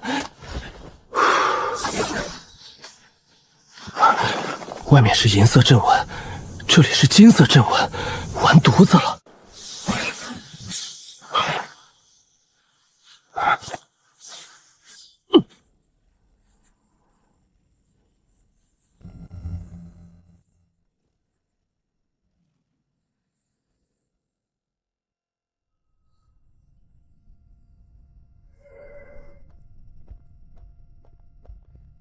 前辈，金丝楠木棺材，方圆百里出了名的物美价廉，不反对，那当您同意了。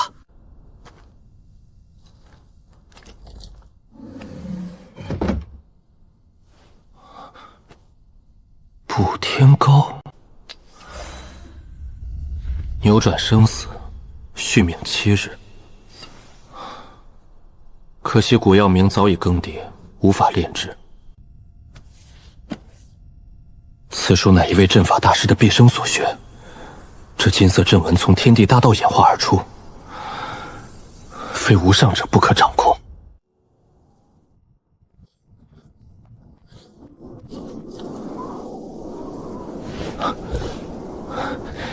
这玩意儿还挺有意思的，留下吧。这里白天安全，夜晚殿外有人影浮动，还是抓紧回去吧。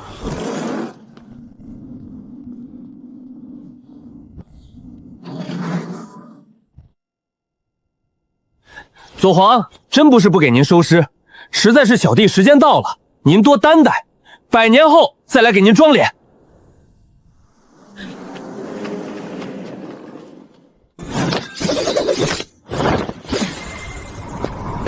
开始沉睡吧，我这还是太弱了。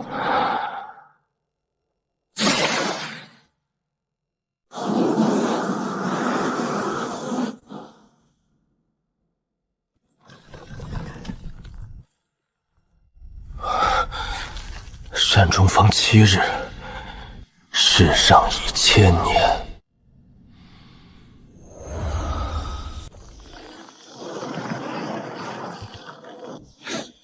以我如今的肉身防御，元婴出气之下，应该无人能破了，自保没什么问题。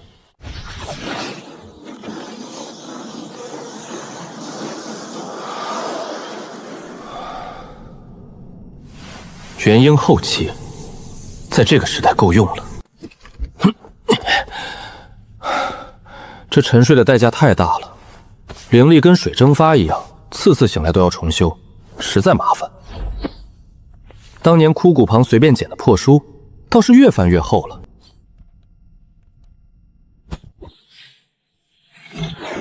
天地绝命阵，绝天绝地亦绝命。若是能用此阵封住沉睡时逸散的灵力，以后便不必次次重修了。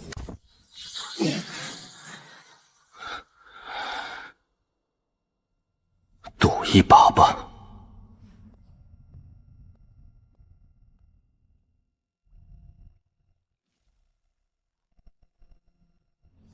陛下，为了给您老人家收尸，我可是在这摸索了90年，想必您不会让我白忙活吧？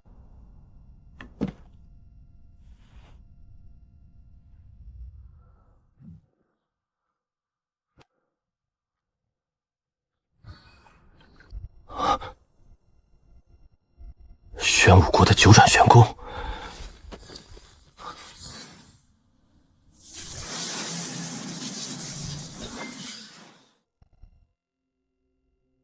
陛下，真不地道啊！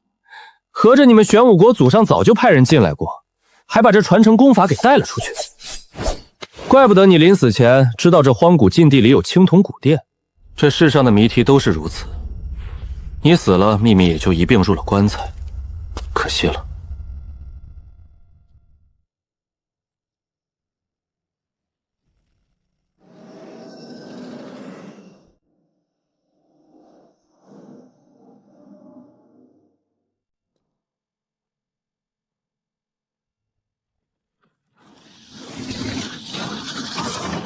万物生灵为抗巨兽，竟不祥之礼，遭反噬后，又与巨兽联手对峙。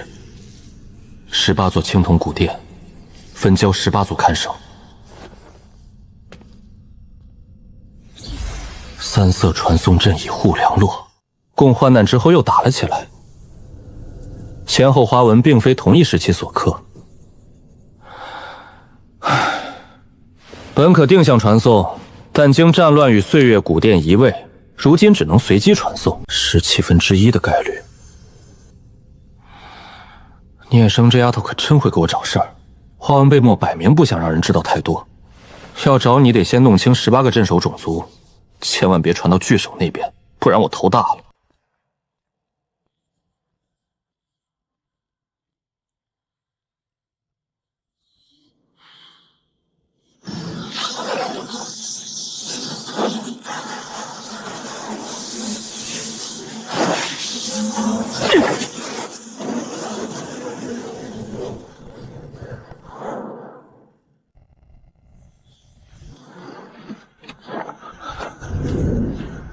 这三色传送阵能勉强启动已是极限，天知道修改后会出什么意外，绝不能纯肉身传送。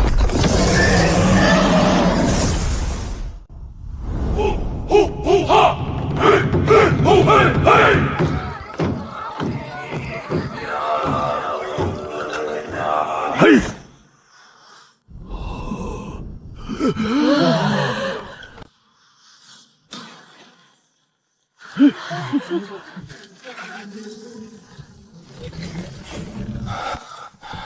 不是吧？刚落地就来这么大的场面，还能不能玩了？这是哪儿？这里是10万大山，你是谁？我是外来者，对你们的语言不太熟悉。可不可以让我们用神识沟通？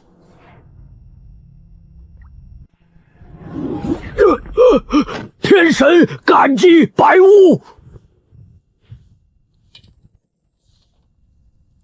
该不会是把我当成什么了不得的大能了吧？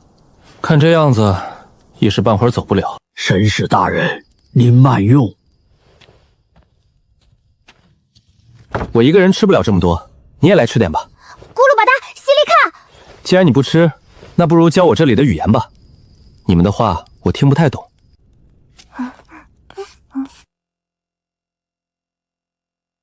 此地名唤10万大山，广袤无界，从无人走出过。这里不修肉身内丹，专修蛊虫，可杀敌亦可救人，唯独无法增强神识。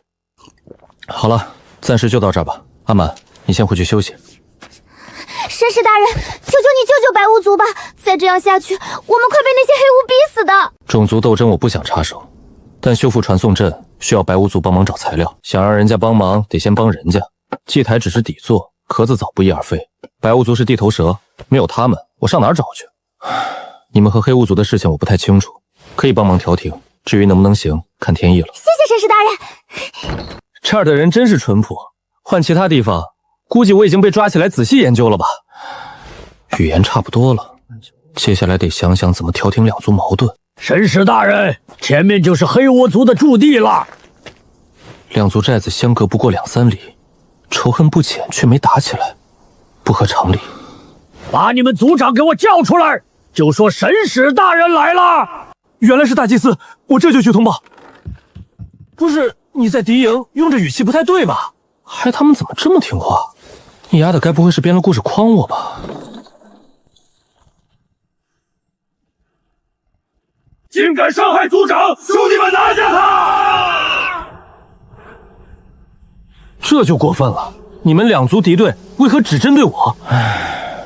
还有，我只用了一丝神识，他怎么就吐血了？不会想碰瓷儿吧？都把蛊虫收起来，不得对神使大人无礼。刚刚是我冒犯了神使大人，还请神使大人见谅。我黑巫族对神使大人绝对没有半点……等一下，你为什么认定我就是神使？因为大祭司说你是神使，而且神使大人刚刚也证明了自己的身份。可是据我所知，黑巫族和白巫族应该是敌对关系吧？是的。那他说的话你信？我信。你们两族到底什么情况？从头说清楚。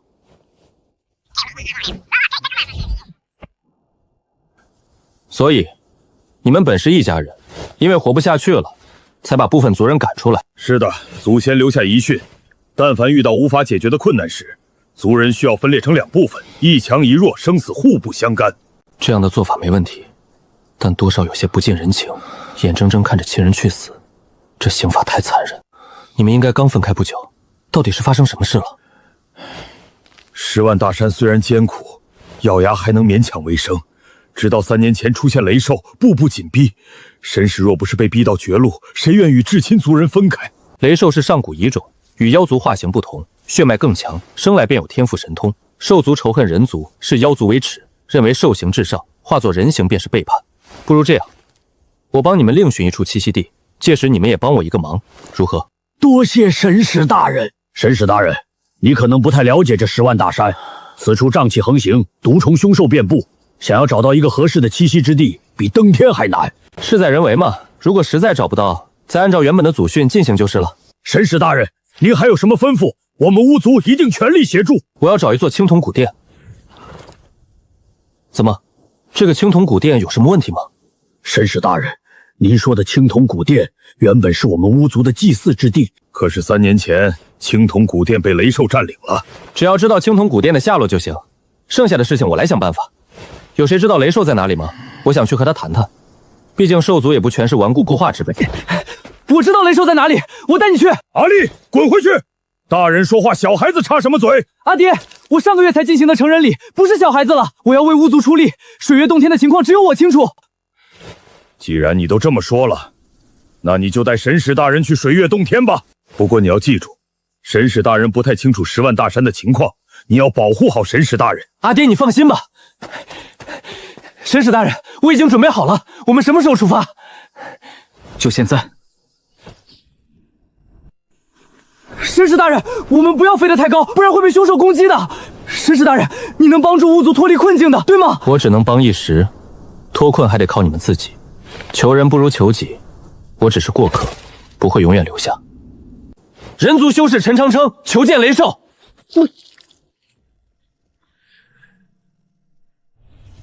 咦，这坨黏黏的，感觉是口水。卑微的蝼蚁，滚！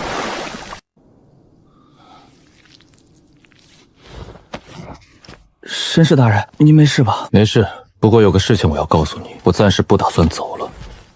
什么时候弄死这只雷兽，我什么时候离开10万大山。几百年来，我与人为善，从未杀生。今日却被连吐2次口水，那些远超化神的存在都不曾如此辱我。他区区一只雷兽，怎敢如此？你们既信我是神使，那便信我能弄死那只雷兽。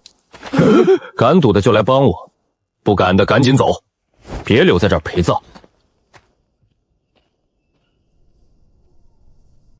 神使大人，吃点灵果消消气吧。我并非你祖训中说的神使，如果你愿意，可以叫我一声长生大哥。另外，雷兽的事情是我和他的私事，不会牵扯到巫族，你放心就好。长生大哥，我想说的不是这个。那你想说什么？长生大哥，我小时候就听说大山外面还有另一个世界，可整个巫族无人知晓。你能告诉我外面的世界是什么样吗？大山外面是一个很精彩的世界，但我不建议你了解外面的世界。为什么？因为外面的世界比这10万大山中的毒虫凶兽更加危险，在外面死亡有时反而是一种解脱。把树皮交给古力族长，让他照此布置，你们多半会跟我一起对付雷兽。这木雕送你，从我来你就一直盯着，盯得我都不好意思了。长生大哥，我没有。普通的木雕而已，不是什么大不了的东西，想要就拿去玩吧。谢谢长生大哥。兽族群居，一只化神期雷兽不足为惧，怕的是他背后整个种族。修行界打了小的来老的，覆灭一族非易事，须得好好布局。我虽与人为善，却非软柿子，这2口水的仇不能算了。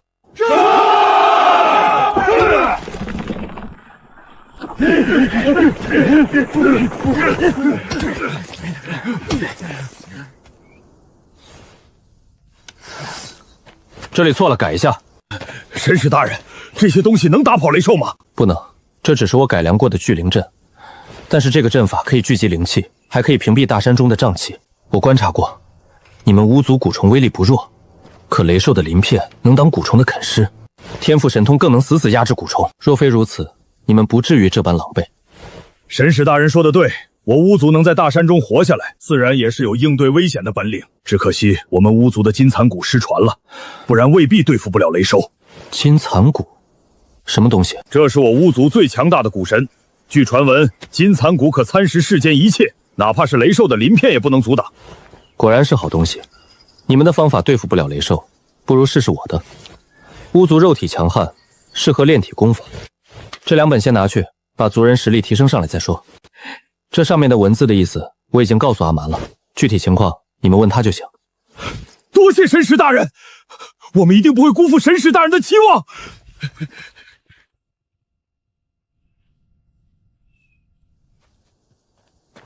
没道理啊，这九转玄功为什么就是练不成呢？神使大人，您在干什么？没干什么，就研究点东西。你来找我干什么？神使大人，您这么厉害，我想拜你为师。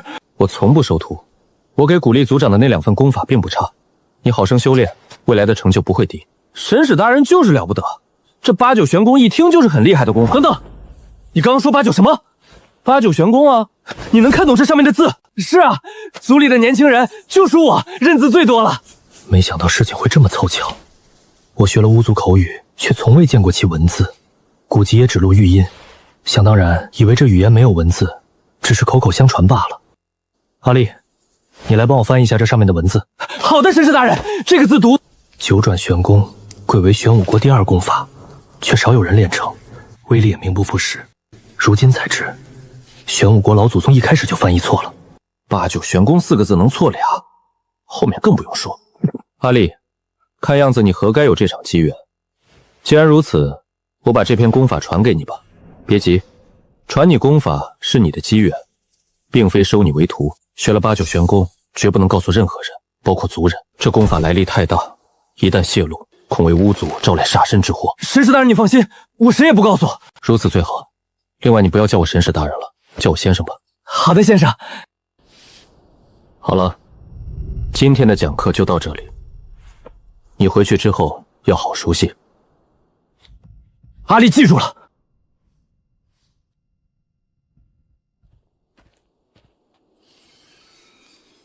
原以为这是一篇炼体功法，没想到另有玄机。阴数最大为8，阳数最大为9。8九相乘即为道门最大之数，功成9转，拨尽后天群阴，尽显先天真阳，3魂归阴，7魄融体，元神永聚不散，功体万劫不坏。此功法内外兼修，还记录着种种不可思议的神通。虽然目前只有1张金叶，但是我身上所有东西加起来的价值都比不上它。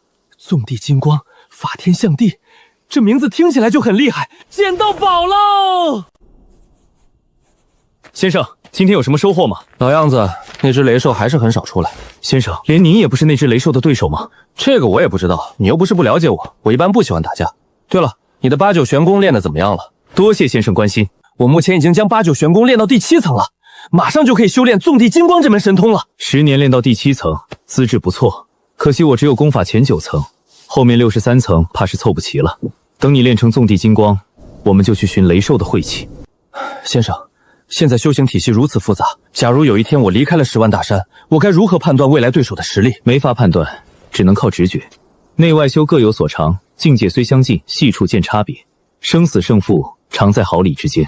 那这也太麻烦了，为什么不能统一一下修行之法的，内外兼修不就行了？理论上可行，但至今无人做到。你对八九玄功的理解已经超出原本功法的限制，走上了内外兼修之道，说不定千百年之后，你会统一整个修仙界，创出一个全新的修行体系。先生说笑了，你们又在聊什么？能说给我听听吗？阿满，你是越长越漂亮了，我记得你以前可是又黑又瘦小。另外，以先生的境界，早就已经辟谷了，你为什么一直坚持送饭？跟长生大哥学了这么久，还是管不住你那张嘴。既然你已经辟谷了，那等一下的饭你就别吃了。虽然修行者可以辟谷，但是多吃点饭还是没错的。为什么？因为吃饭能多沾染点人间烟火，有利于修行。而且阿蛮做的饭这么好吃，你难道不想吃？就是，还是长生大哥明事理，哪像有些人修行都把脑子修坏了。不是我不想吃饭，实在是你偏心眼。先生的饭菜里每次都有鸡腿，我的饭菜里只有数不尽的绿菜。你要是给我加鸡腿，我肯定也乐意吃。爱吃吃，不吃滚！想吃鸡腿不会自己去弄呀？给你吃还挑三拣四的，今天你没饭吃。长生大哥，你观察了雷兽10年，看出雷兽的弱点了吗？弱点没看出来，问题倒是一堆。水月洞天灵力并不算好，本不该引来化神期凶兽，但他不仅来了，还赖着不走。更有意思的是，雷兽明明能轻松灭了巫族，却只是吓走你们，而且他每次进食后都反常嗜睡。以他化神修为，本无需睡眠。这些问题对打败雷兽有帮助吗？在别人手里没有，但在我手里，那可就不一定了。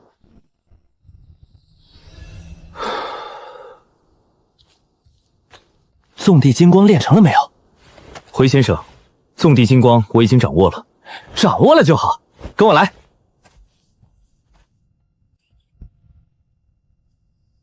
先生，你这是打算去水月洞天吗？是啊，有什么问题？先生，这是要对雷兽动手了吗？若是如此，我马上回去召集族人。巫族筹备10年之久，就是为了今天。你叫人干什么？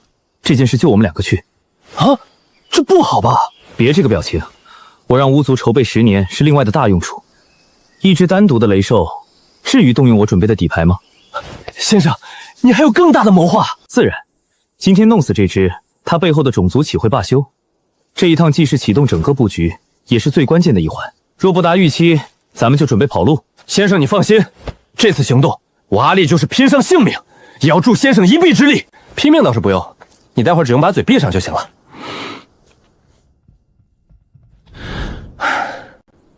人族陈长生有至宝献上。人类，你还敢来这里？真以为我杀不了你吗？雷兽大人恕罪，在下特来谢10年前不杀之恩。3年前偶得仙石1块，无奈福薄参悟不透，特来献于大人。放肆！这明明就是一块普通石头，你敢戏弄我？大人明鉴，此石曾放5彩光，内隐约有仙金，只怪在下修为浅薄，无法破开，这才来献给大人。滚！还敢狡辩！滚！愚蠢人族！我雷兽以金石为食，百毒不侵。不管你耍什么花样，都伤不了我分毫。待此件事了，必杀光你们！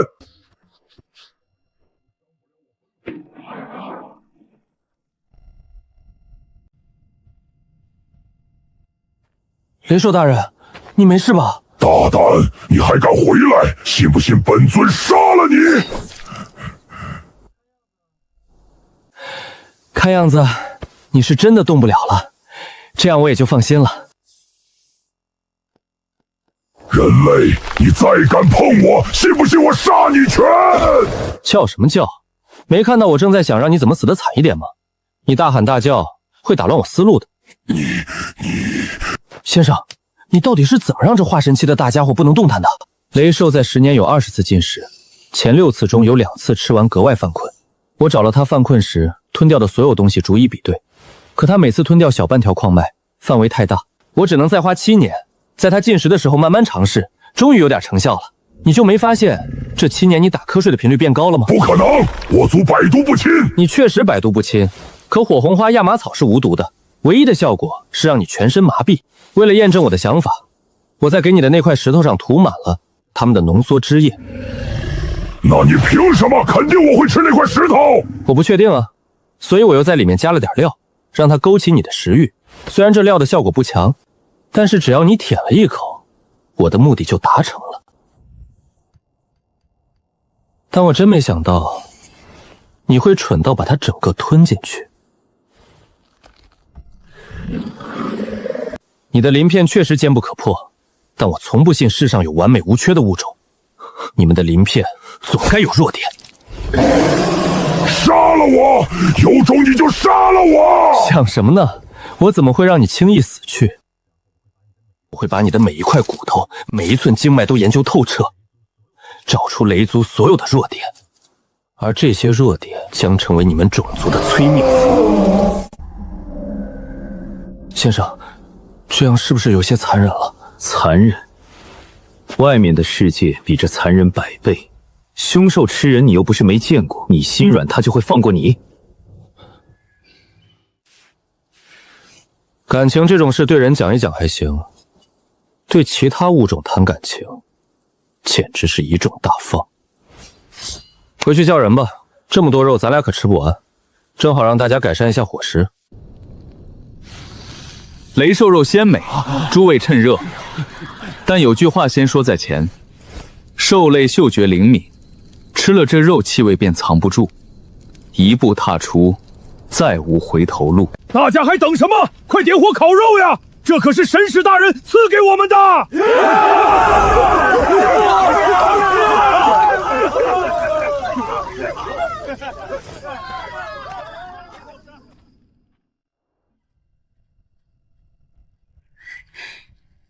长生大哥，你快尝尝，这是我刚烤好的。还是我们阿蛮有良心，不像阿丽那个混账，遇到好东西不顾着自己吃。长生大哥，解决完雷兽的问题之后，你打算干什么？当然是离开这里，然后继续做我曾经的事啊。长生大哥，到底是什么让你一直这么挂在心上？我一直在找一个人，他跑得有点远，我花了将近100年时间还没找到他。她是个女子，对吗？是的。能让长生大哥寻找这么久的女子，想必长生大哥一定很喜欢她吧？你这丫头年纪轻轻的，脑子里怎么总装着这些事情？谁说一直寻找一个女子就是喜欢她？如果不是刻骨铭心的相爱，那是什么能支持长生大哥你寻找这么多年？我找的那个人是一位故人，临终前托付给我的，所以我需要确认他的安全，也算对得起曾经的故人。长生大哥，那你能给我说一下曾经的故事吗？可以。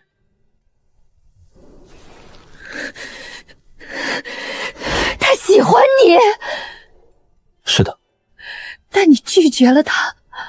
没错，所有事情我都知道，包括聂生对我的感情。那我呢？你也会像拒绝他一样拒绝我吗？是的。你凡事随心，为何偏在这件事上一次又一次拒绝？既然终究要拒绝，当初又何必对身边的人那么好？为什么不从一开始就狠下心来？人只有在失去某个东西之后，才会懂得珍惜。那如果你提前知道这个东西注定会失去，你会忍住不去珍惜吗？你狡辩！人怎么可能知道未来发生什么？你凭什么认为你一定会失去？为什么不能？这种预知你也能做到。比如你巫族同胞会慢慢死去，这也是已经预知的未来。长生大哥，你真的能看到所有人的未来吗？是的。经历了这么久，你的心应该很痛吧？痛习惯就不痛了。这也是我为什么这么喜欢给人收尸的原因。给故人收尸能把他们的回忆装进心里，同时也能在心里将他们埋葬。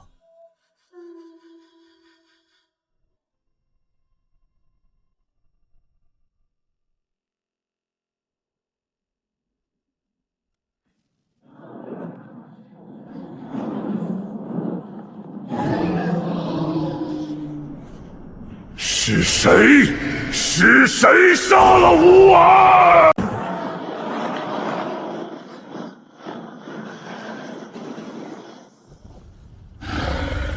吾儿雷山，雷族的天之骄子陨落了。